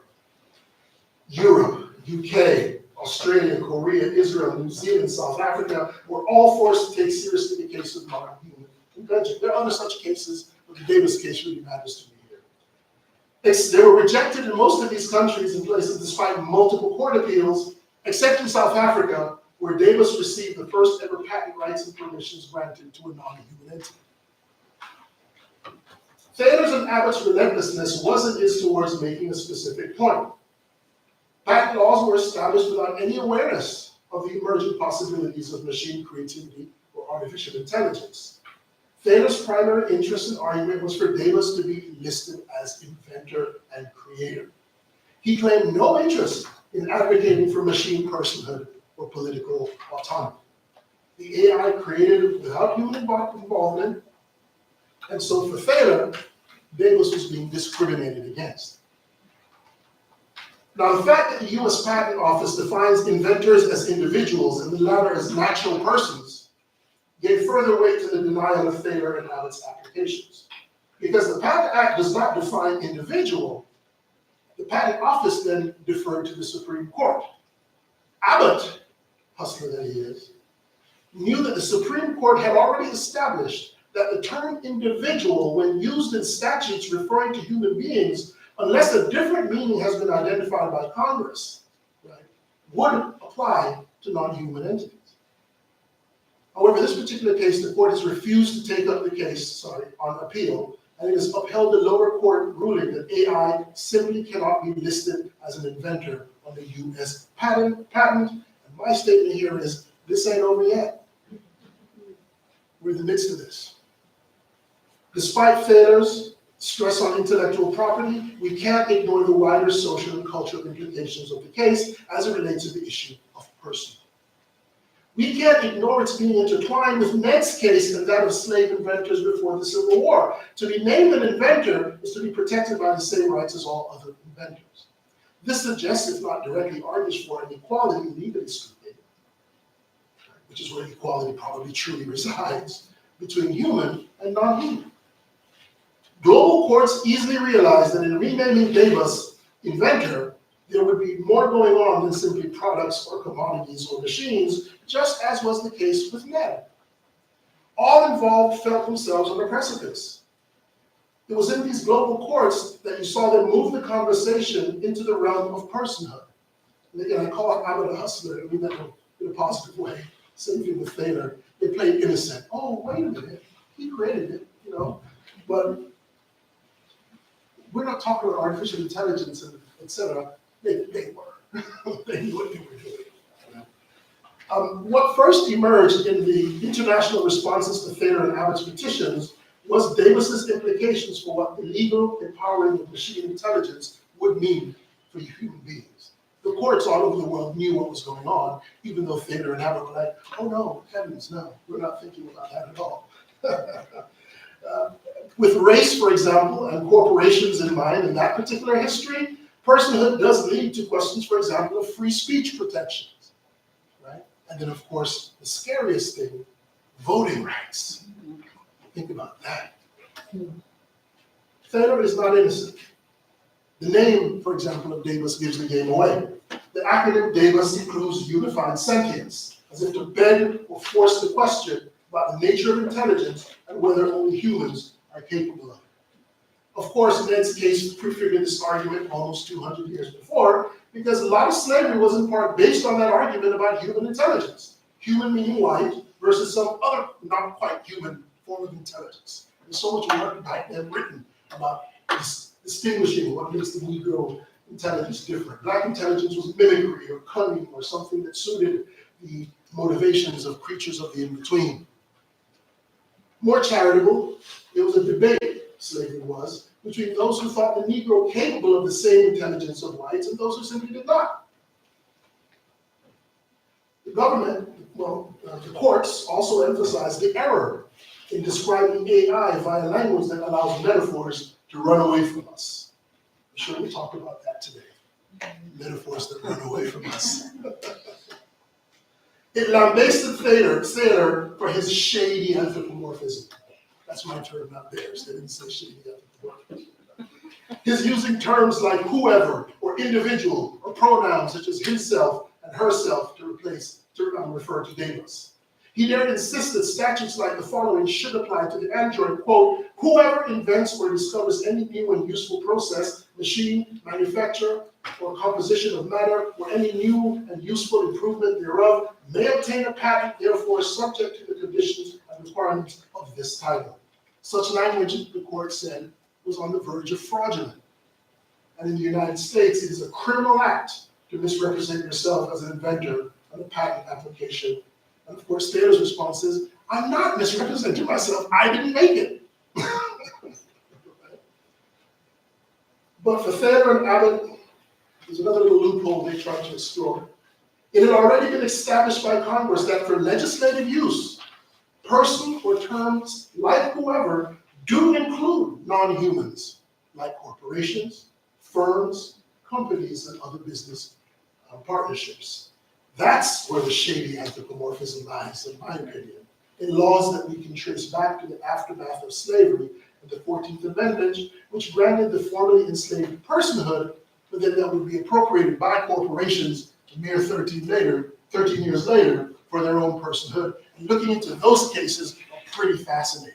Because one of the things that the railroad corporations in California argued was that to deny us personhood is to discriminate against us in the way you discriminated against blacks and Chinese laborers. Right? So race worked into their arguments as well. Right? So ultimately the US Patent Office in all the countries that Thaler and Abbott applied to, they considered human beings as the sole authority over inventions, patents, and creativity. They would only issue patents to natural persons. All the courts, except for South Africa, agreed to the fundamental equation between natural person and inventor, creator, and human being. Though the South African case is likely to be challenged due to a lack of substantive examinations. South Africa has a very weird system of patents. You get a patent just by registering, basically. Right? And I was a little disappointed by that. I was like, South Africa? Wait a minute. Sounds juicy, right? For some real theoretical and political interrogation. Maybe it still does, but it was just because of this weak patent law system they have. But the primary difference between Davis's case and Ned's is that the category of personhood had changed in the centuries between them. Stewart was denied because Ned may have been a natural person, but was not a legal one. Davis was denied because it was not a natural person. Stewart was denied because Ned may not have been a natural person, but was, Ned may have been a natural person, but was not a legal one. Davis was denied because it was not a natural person, because that case came after the 14th Amendment, and the category of natural person had now become enough to be granted a patent. It is now imbued with the rights and protections it did not have for Ned. The Constitution had expanded the category in its attempt to transform blacks from part things and articles of property into full persons. The question for me, for us, is how far can legal categories expand? How will the law assimilate a range of non-human others, some biological and some not? And it's going to be through this question of creativity and invention. We don't need science fiction to see this future. Legal personhood, as you know, some of you may know, has already been granted to non-human entities, right, in various parts of the world. For example, to protect from the depredations and degradation caused by human beings. Animals in India, throughout Latin America, as well as the Ganges River, and other ecosystems have filed or have been accorded such protection, as has the Amazon rainforest and the river system in New Zealand. Other cases are pending. I'm not really up to date on it because all of this stuff is happening so fast, right? And again, it requires that you study the law. I'm not a lawyer, but it's tough to keep up. In America, though, we need only look back at the history of blacks and their flickering legal status to study how those and other unpredictable possibilities were enabled by their freedom. Again, here's the most notable example, one that we should not forget. Those so-called collective entities like corporations cannot be named as inventors, they can hold patents. They're the only non-human entities allowed to do so in America. This, of course, is because corporations are legal persons, protected by the rights and protections afforded natural persons, like again, free speech rights and other such things. Now, how a non-human entity like a corporation became a legal person in the first place is my next chapter. I'm not going to talk about that. But it's important because it is rooted in the expansion of human rights enabled by the 14th Amendment, which is what I call the first singularity. And that expansion has everything to do with steam technology and the birth of electrification in the United States. But looking at this history, race, corporations, and the flickering categories of personhood, and how expansive they can be and malleable, it seems to me that Thaler and Abbott, like so many abolitionists, I call them, just like the non-human rights project some of you might know about, I consider them all abolitionists, they may keep losing these battles. I'm going to say I'm going to put my money on them. I think they're going to win the war. Thank you.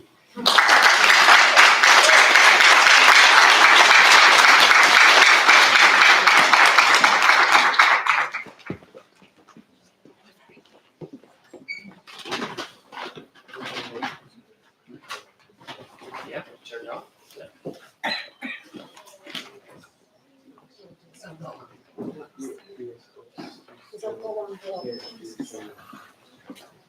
Yes.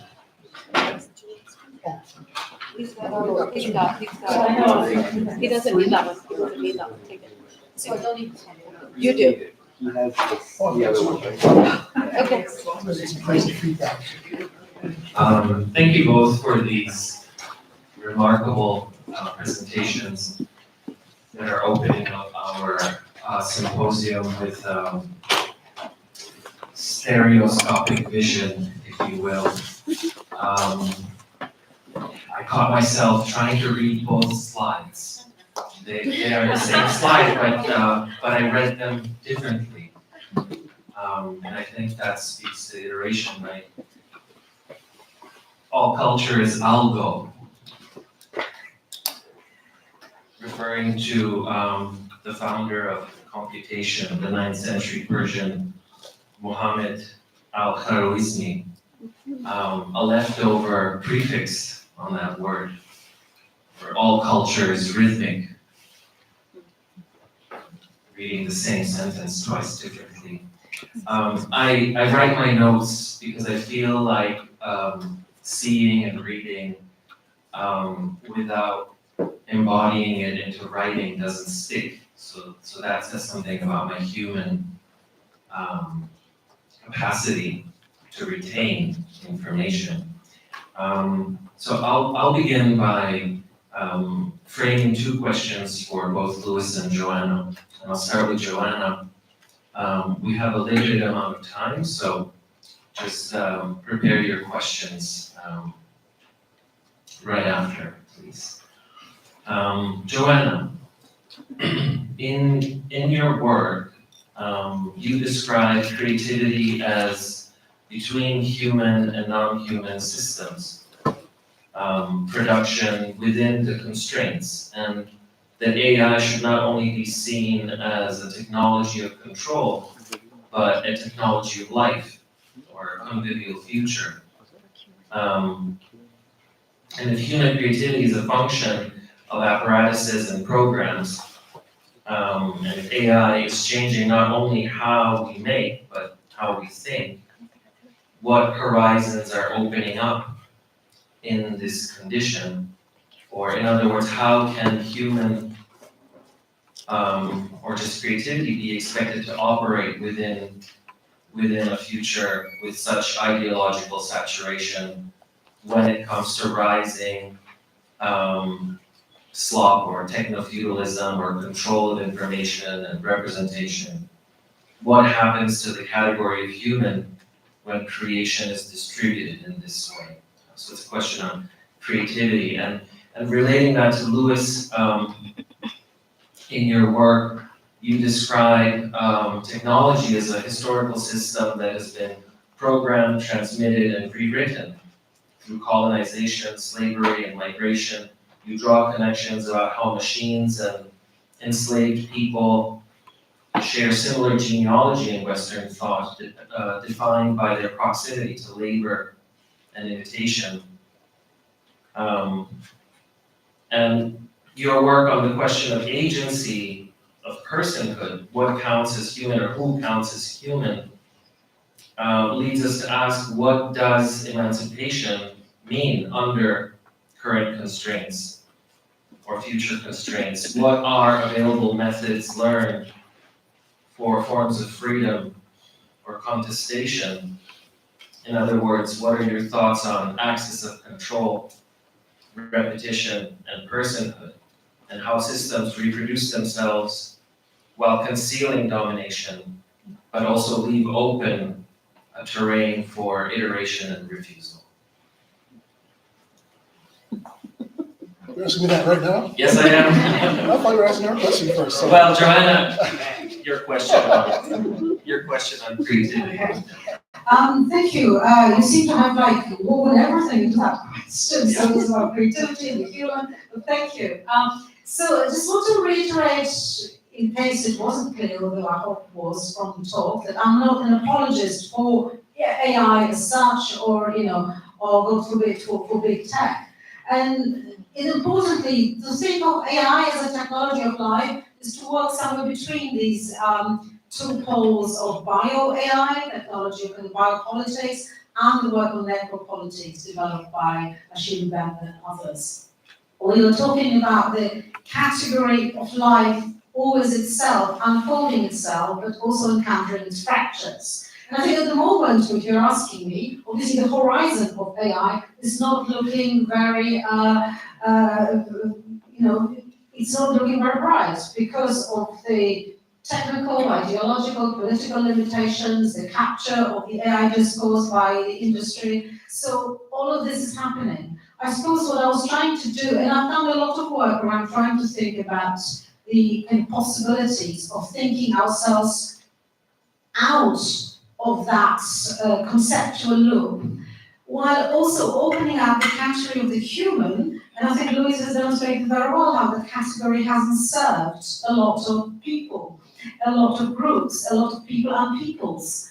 It's been a category already of harm, of exclusion, and I think there is also something that, again, theoretically, philosophically, the discourse of AI, the debate can give us something to encourage a certain kind of going out of that unreconstructed humanism, because it troubles me that there is a return in those debates about creativity, there is a return to an unreconstructed humanism, as if there was such an amazing thing, as if we hadn't had all the forms of oppression, racism, colonialism, that were part of the very idea of that. So I'm just thinking, could we do better? I think that any critical discourse around creativity is important, but we can do better than either go with the optimization agenda of Silicon Valley or return to humanism, which is a category and the concept that didn't serve any of us. So I'm not even looking for a third way, because I'm not a liberal, but I'm trying to find a different way of speaking about this, somewhere between the kind of fracture and likeness of that,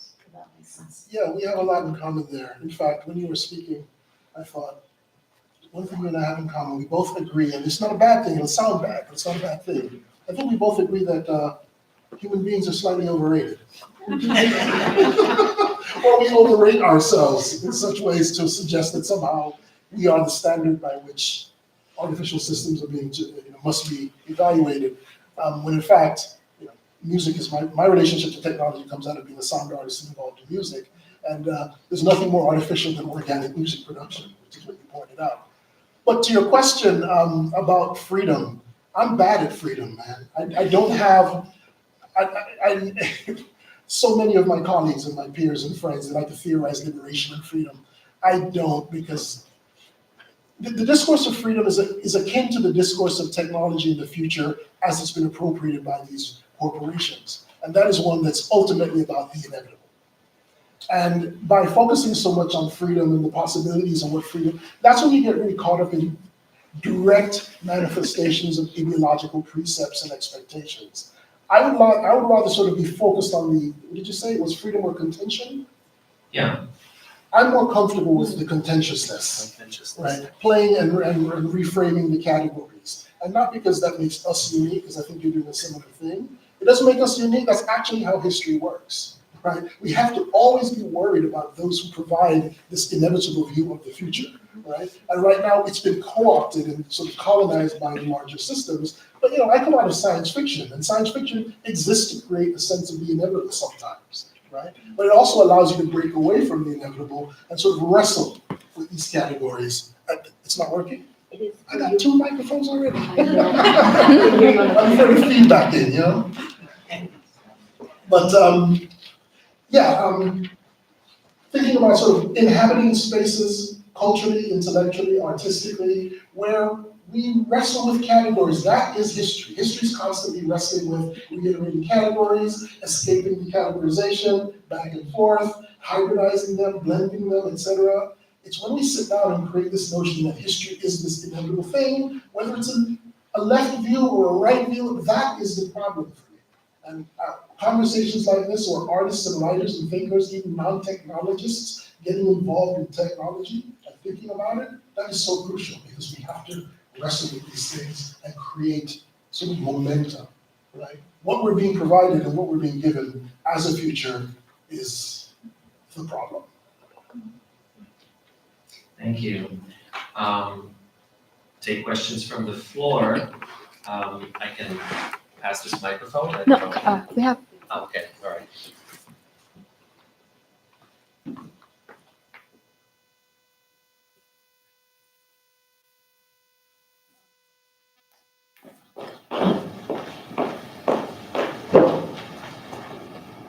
Where's the second mic? So, what happens to the category of humans as like human labor gets automated away via first cognitivity and then eventually through human dexterity? I'm kind of believe that like that there's an eventuality that a lot of things we can do as people, besides on the empathetic level, can be automated away. And I worry that we're not having this discussion frequently in spaces talking about like elite capture and this concern about how we preserve those abilities for an economy of like a labor class to continue to have a spot in society.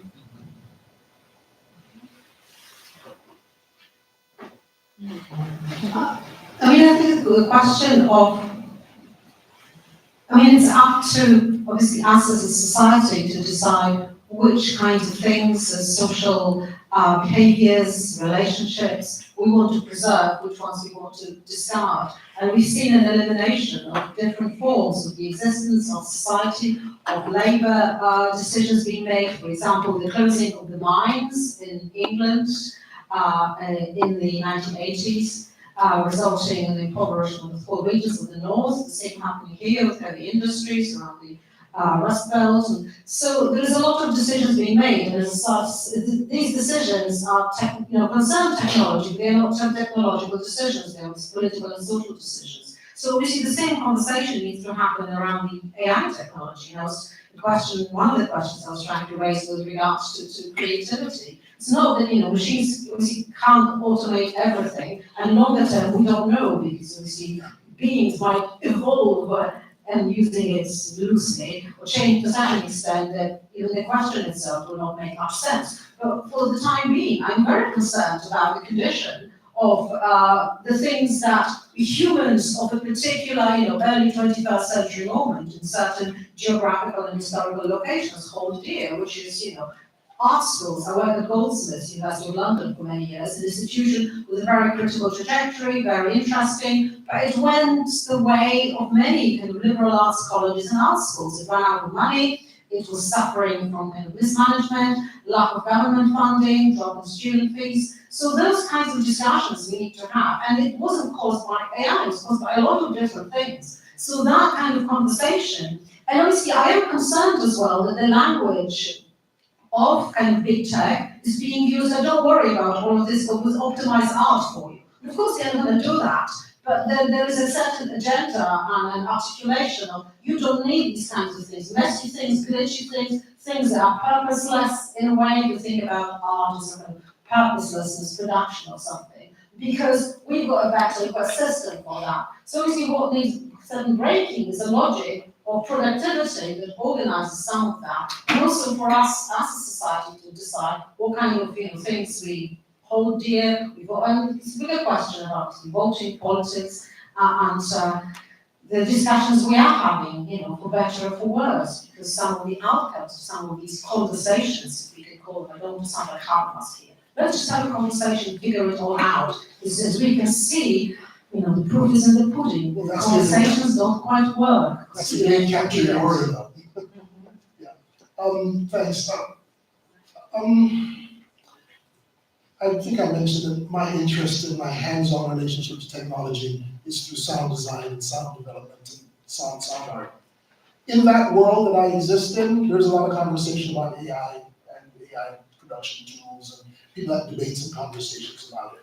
But when I listen to those conversations, I wish those conversations would be broader and oriented around issues of labor and cultural politics at the very least, which makes me envy SAG-AFTRA, the fact that Screen Actors Guild has been very serious, more so than other labor organizations, in my opinion, about dealing with creativity and labor and automation, right? And they are getting more and more focused on using that conversation as a way of mobilizing, right, actors and actresses throughout the United States. That for me is a possible direction, right? Because the conversations that we want to have outside of the sphere of elite capture have to be on every level, right? And I want more of them. So I agree with you. We need to have them, right? I worry about us in here declaring where they should be. But we need to have them, and one of the things that prohibits these conversations is not just that corporations control and claim the language and the vision of the future, right? Is that this material is scary and intimidating, right? One of my let's call it my crusade, is as a non-technologist reading it and trying to make sense of what's going on and being willing to have a conversation that I may not be welcoming, right? That hopefully will open up the conversation to other people. I can't tell people where to enter and how, but they need to enter on every level. Again, it's happening in sound design, sound production. It's certainly happening with SAG-AFTRA, and I'm quite impressed by what they've been doing. Not all of it, but the fact that they've identified it as a specific mobilizing tool. I would like to see more of it more broadly. For example, I critique a lot of Black politics for not engaging in issues of automation or what we used to call cybernation back in the 1950s. Because if you go to the March on Washington featured A. Philip Randolph and Black labor leaders talking about automation and what they called cybernation and its relationship to civil rights and what this means for minorities who are on the chopping block first for a lot of this politics of automation and job replacement, etc. Right? I don't see enough of it there, and I'm a little annoyed by that because we have a legacy and the history of that conversation, and I would like to sort of help bring that conversation back. Just one more question over here.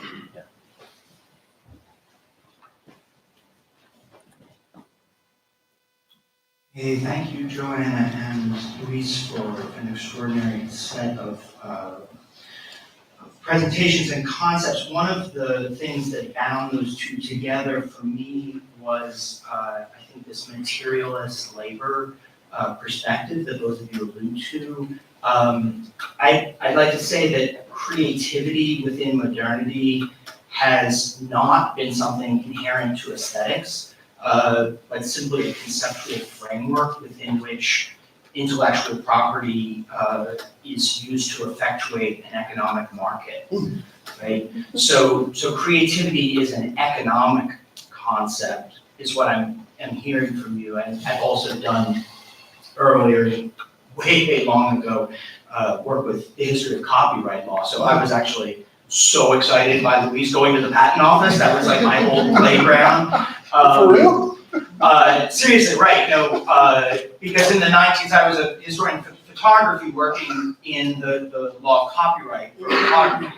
And there's these wonderful debates between France and England and America, whereas in the mid-19th century, you can't hold copyright or intellectual property over a photographic image because, of course, a human is not the author of a photographic image. The author is the sun, right? And the photography is simply a technologically transparent process by which we press a button, like Kodak says, and it gets released. But this idea that photography was not understood as a creative act, but under pressure from a rising idea of wanting to establish a market and a marketplace for photographic creation and creators, they made that a copyrightable act. And so we can see, this has a long history going back to the Statute of St. Anne, the Battle of the Booksellers. But to Joanna's point that, these things may be accelerating under AI, but they certainly they don't come to existence because of AI. We can just look at the very long history of artists not being adequately compensated for their labor, right? Authors by publishers, artists by galleries, musicians by record companies, even cinematographers by their giant production companies. In each of these cases, a market has been established which sort of takes the act of artistic labor and gives it as little money as possible, while capital industries manage to capture that larger form of labor. And we recently saw I don't know if you know about Barks versus Anthropic, which is just settled recently, just copyright case that just came out, and the big holding in there was the purpose and character of using copyrighted works to train LLMs to generate new text was quintessentially transformative. So they, in a nutshell, basically held that Anthropic was guilty of using pirated material, but the use of that pirated material was itself transformative. Well, the use of the non-pirated material that they purchased was considered okay. Yeah. Which pisses me off. Yeah. But I was kind of wondering what you think about this, because as someone, you know, who was involved with the kind of copyleft movement years and years ago, this idea that authors should have kind of unlimited rights over their works also runs right into tension with other authors wanting, whether they're artists or musicians, the sampling phase of the 90s and 2000s, right? How they inevitably, as you said, reuse the work of others in order to make their own new creations. And so that's partly a human question and partly an AI question. And I was just. Well, I'll just slip one thing in briefly. I would hold back on agreeing that creativity can be and should be reduced to merely material and economic processes.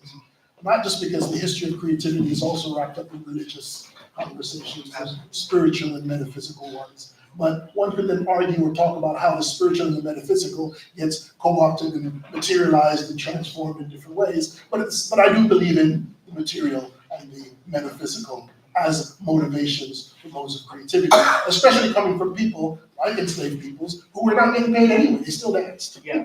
They were not getting paid, and there were other reasons for creativity. So I just want to bring that into the mix so that we don't fully materialize these things.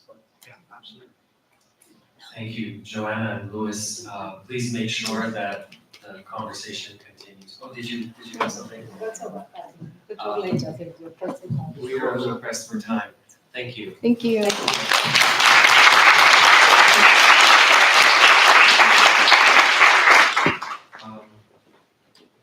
My pleasure to invite my colleague Esteban Agosi Montero. No. Sorry, we're going in different directions. Thanks everyone. We're actually going to start with the artist presentations. We'll start with the lunch who's here today, and after that we'll break for lunch. We'll be here again in conference, we'll continue the artist presentation.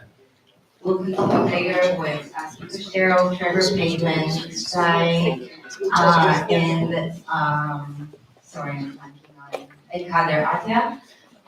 So stay tuned with us. Siwan will present now, but we will talk about co-working and artist roundtable after the break. So thanks so much for our keynote, and we're ready for Siwan. Oh, sorry, I didn't catch the change. Sorry. It was great. Yeah. Okay, nice. Well, glad to love it. Quite nice. Yeah, it was. The idea of putting these two tales together is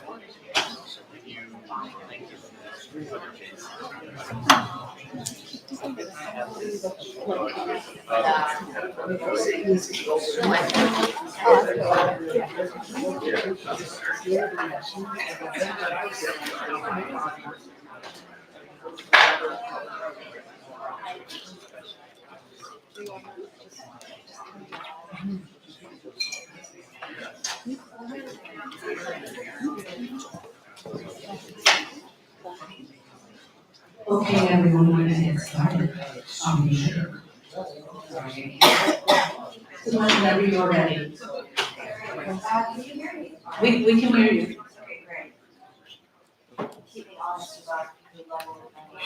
Yeah, give us a little bit of, huh? Yeah? Yeah, give us a little. I'm not often double mic, so there you go. Can you hear me all right? Yep. Hi, everyone. I'm so honored to be speaking with you today about my practice and some of my ideas around this really vital category. Thank you to Noam and Stony for bringing this wonderful group of thinkers, artists, philosophers, theorists together. What a great program. I'd like to speak with you today about what I call embodied collaboration. We're gathered here in the symposium to ask how automation, often invisible yet consequential, reshapes cognition, agency, and the very conditions of reason. This is vital work because automation didn't just arrive, it seeped under the skin of culture, inside our gestures, The question shouldn't be what automated systems can or can't do. It should be about what forms of life we allow it to normalize. Automation produces an optimization at the risk of understanding. It decouples artifact from process, results from labor, which we've been discussing today. It removes the body. Embodied collaboration is a return to the body. It's an evolving co-aesthetic system in which human, machine, and environment co-compose open choreographies of sensing and meaning. Collaboration explores agency, it implies risk. I pursue it as a method and ethic, grounded in human and machine gestures and artistic and scientific disciplines. Cultivating plural, conceptual, technical, and material lineages. Exploring cognition and agency and embodiment via drawing, robotics, and biosensing. In my work, tactility grounds the digital current. It returns us to the notion that our bodies and our sensory apparatuses are subjective and form the basis for all of our experiences. There's still much to understand. Our external expressions and how they link to our own internal states, how embodiment can create new pathways for cognition and expression. This has long been the legacy of art. Curator Alexandra Monroe on Li Yufan writes how his paintings emphasize the gestural mark, the edge, the surface, as physical affirmations of existence. Artists such as Solowitz's early instructions also addressed the tension of production and authorship in his conceptual work. As curators today work to invent canons of art and technology, we see artists like Harold Cohen's Aaron system and his plotter paintings take front view. Artists such as Chana Horowitz was an American conceptual artist known for rigorous rule-based drawings that translate time, movement, and sound into visual systems. Kanayama Akira's robot drawing also challenges this extension of the mark through artistic intervention. Many artists ask, how a line traces agency, traces time? Perhaps they're examples of a terminus. Extensions, yes, but a call without an echo. I'm curious how, in this work, I can reframe embodiment through meditation, machine gestures, and organic computation. It's also a methodology for technodiversity. As Yokwe describes it, technodiversity names multiple ways of constructing and understanding technology that arise from locality and remain in exchange with other localities. Locality can be cultural, but also interdisciplinary and material. So if biodiversity sustains planetary resilience, technodiversity functions as a cultural, or it could be said that technodiversity functions as a cultural immune response, the refusal of a single uniform stack. And in that refusal, we weave art, science, and engineering and all these categories to expand what the fields are and what they might become. Art as cognitive science, exploring alternative forms of cognition. Art as engineering, constructing robotic systems for empathy and connection. Art as philosophy, imagining new social and moral constructions for this human and machine relationship. In that intersection, my studio and I create. We create installations, drawings, and performances across scales. We work in the large scale, like this relational robotic performance integrating satellite and biofeedback. And in the small scale, prototypes for sensing mechanisms oriented towards the care of living organisms. And through these interwoven forms, we produce a generational dynamic exchange, an exchange attuned to bodies and ecologies, to memory and decay. The gesture of the body is exemplified by drawing for me, where my work began. In the words of curator Emma Dexter, we use drawing to denote ourselves, our existence within a scene. The lines began with mimicry. In a basement in Manhattan, our first drawing operation. White lines, dark room, human machine gestures mimicking each other in real time. Through simple real-time color tracking. The room was enveloped in its inhabitants in overlapping traces. The robot would vary from my line drawings because of the limitations of its form, the material restrictions of the technology on full display. But it wasn't an error state, but a catalyst for the visual process unfolding into performance. By converting the movement of a drawn line to digital signals, we were able to suspend those lines, like recording the choreography of an improvised dance as it was unfolding. I began to notice that technology can be self-limiting, replacing human processes, or self-reinforcing, catalyzing. And I kind of wanted to create something different, a technology that co-evolves as it's being used, generating something genuinely new in the entanglement. In order to create a duet on canvas, we relayed the positional data back to the coordinates of the robotic unit, from the screen-based simulation back to the space of embodiment. So to adapt Wittgenstein, as a drawer, the limits of my line have always been the limits of my world. Seeking those limits, I moved from New York to Jimbocho, a quiet book district in Tokyo. The lines evolved into memory, inspired by the truth that memory exists in multiple forms. And this provocation of the beauty of the non-human, a revelation described by Korean Go opponent Lee Sedol after his much allegorized loss to an AI opponent. We trained a recurrent neural network on 2 decades of drawings. It produced an AI system rooted in the analog and given new life in the digital. The way the recurrent neural network works during performances is that I draw a line, and it responds to the line it thinks would come after. And that initial stroke is based on the creation of that canvas. It's attempting to be predictive. The Doug2 system predicts that second line, and then I make a third line in response, which it then calls, and so it continues. Human memory is interpretive. It's lossy. It's shaped by narrative, emotion, time. I gathered my hand-drawn works from childhood to the present, digitizing them line by line, and trained a recurrent neural network on that archive spanning 2 decades. Machine memory, by contrast, is stored as both lossy and lossless data, digits encoded in structured systems and organized for efficient access. In my work, this difference becomes a point of tension and exploration. So perhaps machines don't hold memory, but they hold echoes. Working with a machine, I learned the labor of training an AI model and how data shapes outcome. Cognition and agency are no longer solitary subjects, but distributed fields. The duet with Doug performs this distribution. It is cognition as movement, refractions of our own imperfect recollections in a different language. To collaborate with the machine, I had to myself become machine readable.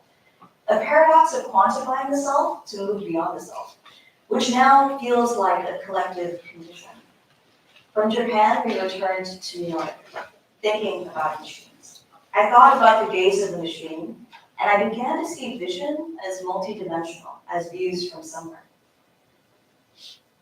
We collected video from publicly available cameras, feeds on the internet, of people walking on sidewalks, cars and taxis on the road, all kinds of urban movement. We debuted Collectivity, the third drawing operations, in a packed room at Mana Contemporary.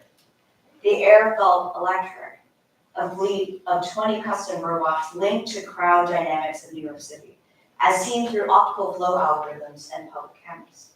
As a performer, I was surrounded, calling into focus the machinic gaze through robotic movement and the location of public surveillance infrastructure in the city. The painting's titles were the latitude and longitude of locations where the camera data was sourced.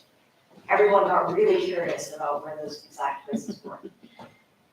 Painting in shades of blue, a machine-readable hex value for the birth years of our generation, a kind of prismatic steganography. It was a cacophony of blue gestures, 20 custom robots, paint wheels and QR codes and kinetic levers. A modern landscape painting traced through the collective agency of crowds, parsed through the kinematic logics of a robotic swarm. The city became a collective organism on the space of canvas.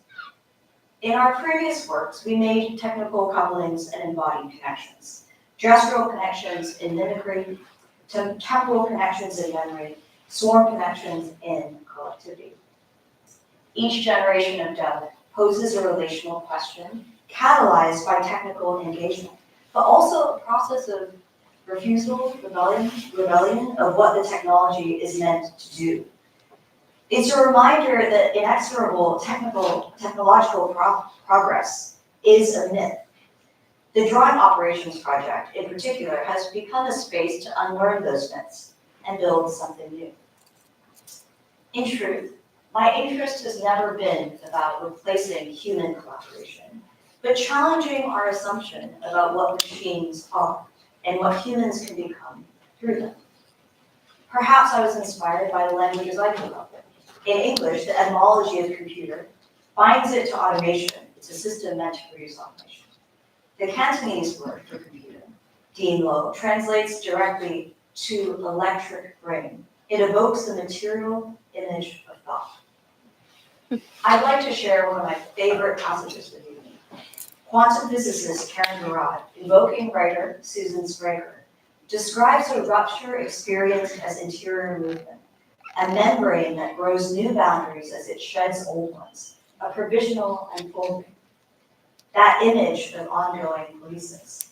So we looked inward, inspired by this idea of rupture experienced as interior movement. We stumbled upon it in an area of novel research.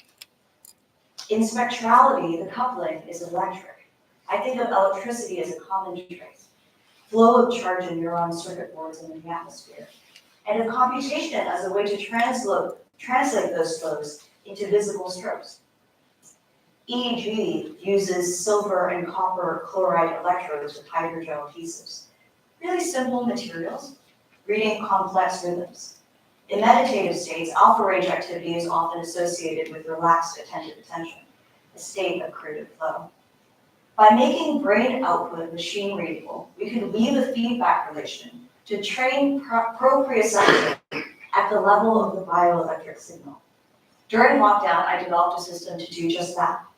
By measuring brain waves with an EEG headset, I fine-tune the sensor to a different type of purpose, not the purpose of self-quantification for its own sake, but to enact an artistic relational process at the lowest level, at the level of precognition. It began as a private ritual, a way of catalyzing calm in isolation. We've all been there. A way to expand my own artistic sensorium beyond the intention of the mark, and to deepen an experience of meditative meditation through synesthetic approaches. We map signal to motion parameters, alpha amplitude to brush velocity, beta band to pressure, heart rate to light. The work argued for feedback and flow over command and compliance, a relation among bodies rather than an interface between user and tool. I'm reminded of Anna Tsing's notion of an assemblage, open-ended entanglements where indeterminacy matters. The robotic arm moves in response to a thought's current. It's not acting as a human double, but it's performing, we're performing an assemblage. The body, the machine's motors, our environment, all in motion and all partially normal. After lockdown, we shared this process as performances worldwide. In Scandinavia and Singapore, we sonified the textures of contact, brush on canvas, servo torque, and end-effector drag in a communal ritual of attention. In Los Angeles and Hong Kong, a brush invoked by bioelectricity turned an internal state outward. In Mexico City, the chest-worn heart rate center modulated the room while satellite data shaped the environment. Threading earthbound and planetary sensors, a confluence of sensing. To speculate at human, machine, and planetary configurations as an interdependent hybrid. In performance, my gestures aren't commands, but propositions. Witnessing includes the audience in the performance. Together with our audiences, it became a meditation on bodies, electricity, and the vast human sensorium. A reminder of presence after isolation, and a testament to the vital persistence of performance. A robot does not exist. It's not a machine, only a product of imagination, of fictive fabrication, an art of illusion. So, if a robot doesn't exist, its form is limitless. In truth, nothing has stirred my creative imagination more than that of the robotic form. because it has held such cultural significance throughout history. Rather than deny its industrial lineage, I lean into the robotic arm's conceptual power, an icon of the Industrial Revolution and of the public imagination. No image more clearly concentrates, for me, optimization, automation, and control. The machine imaginary made flesh, deployed in industry to automate human labor. The Industrial Revolution of the 1700s and 1800s promised unrestrained progress while displacing human workers. Sound familiar? A phenomenon widespread in North America and Europe, allegorized in Detroit, where the practice of one of my heroes, philosopher and activist Gracie Boggs, took root. But automation isn't the whole story of robotics. Its perceived limitations are not universally acknowledged by artists or engineers. The contemporary robotics is an evolving field, one that transcends the past constraints and integrates advancements from a diverse range of disciplines, including renewable energy systems, advanced biomaterials, biomimetic engineering, and aerospace exploration. It led me to body-machine meridians.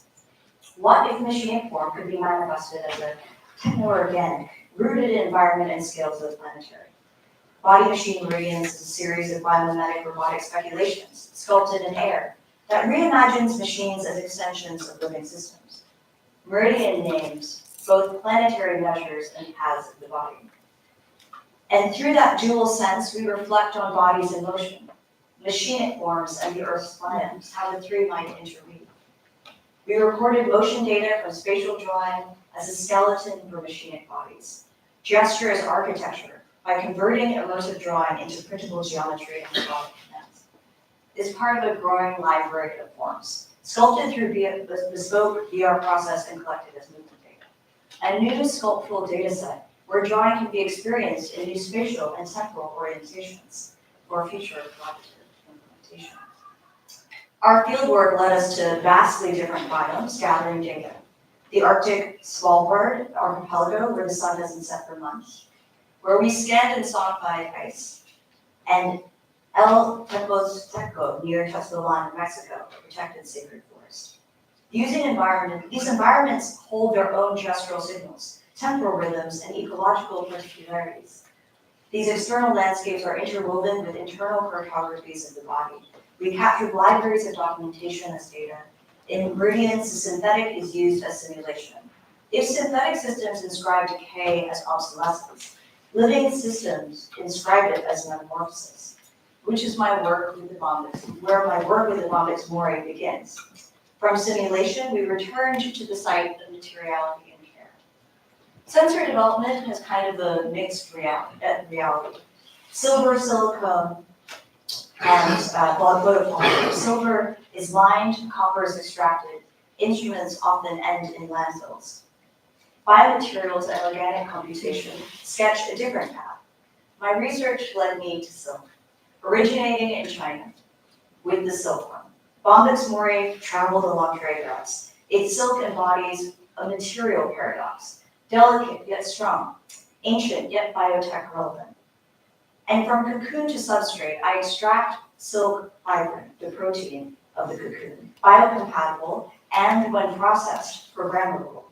All a medium for organic computation in which biological and technical processes co-compose sensing, storage, and response. In the Trumpets of Jericho, Ian Vizern invokes the silkworm. Mine is the realm of silk, a chrysalis, a prismatic, and material substrate of self-becoming other. To better understand metamorphosis at work, we've invited Bombyx Mori to the studio. Exploring collaboration with Bombyx Mori, observation becomes a form of presence. I witness and steward the whole life cycle, egg, larva, cocoon, moth, as both an intellectual method and an emotional practice.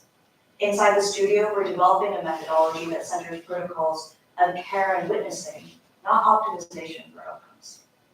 We build habitats that allow Bombyx Mori to thrive, optimizing for life. As they come to life, they produce silk cocoons. The cocoons house metamorphosis. From the cocoons, they emerge in their final form, as the Bombyx Mori moth. From the abandoned cocoons, we extract their proteins as silk fibrin. From there, a rupture into a plurality of applications. Silk fiber is a material that conducts, that heals, that's biocompatible with the human body. Protocols of care and witnessing replace extraction with coexistence, reframing our long human silk world entanglement into features of reciprocity, where metamorphosis stages a midlife dissolution as the prelude to becoming. This begins a new body of work into organic computation and metamorphic systems, a realm of silk where we architect prototypes that privilege attunement over efficiency. The combination is porous, biodegradable, and situated within ecological rhythms, turning a research horizon into in-between of fragility and endurance, of history and maturity. Lines run from the material pluralism of silk circuit to the cognitive plurality of techno-diverse systems that learn to sense with us. Embodied collaboration names a system, human, machine, and ecology co-compose open choreographies of sensing and meaning. Across these works, an evolving laboratory probing agency and human expression through interdisciplinary and distinct feedback loops.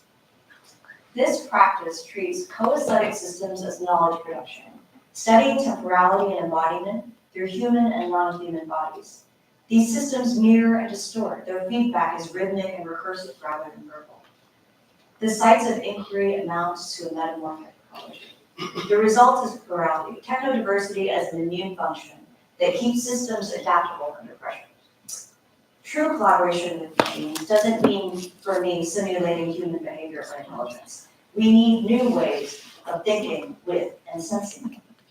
To collaborate is to risk entanglement, and in that entanglement, to find new grounds in thought, feeling, and creation.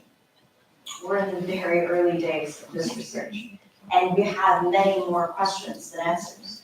But we know this: when we return to the body, the human body, the machinic body, and the ecological body, our horizon seems vast. Thank you for listening.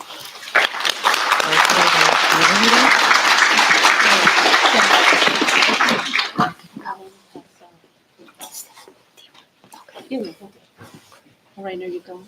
Yep. Okay, hi, everyone. It is, first, let me do the nice thing. Thank you all for those lovely presentations that were quite stimulating. Right? And I look forward to more. It is almost lunchtime, right? And so we are going to send you into the wilds of the Stony Brook campus. We have a website that will conduct you to different places that you can eat if you are not familiar with campus. But essentially, if you go out this door and out the glass doors, walk straight, you will find the Student Activities Center, where there are various different food items, right? Different restaurants. And there are some food trucks to the right of those. And you can find some really good food there. And Lorraine of Simon Center would like to give you a few other instructions. Hold on one second. Sure. Well, thank you so much. Thank you to all of our amazing speakers. This is really quite a wonderful day. And as Stephanie said, we have Brook trucks, and we have the Students Activity Center, which has different varieties of food for you to choose from. We would love to have you in the cafe. As you see, we have a cafe, but we have a big science physics workshop this week. So that's why, and we literally run out of food. So I'm sorry I can't invite you to the cafe, but I do invite you to go on campus. It's a beautiful day. As Stephanie said, just walk straight past the doors, and you'll have a lot of options on the other side. So thank you, everyone. Thank you for understanding. Thank you. Thank you.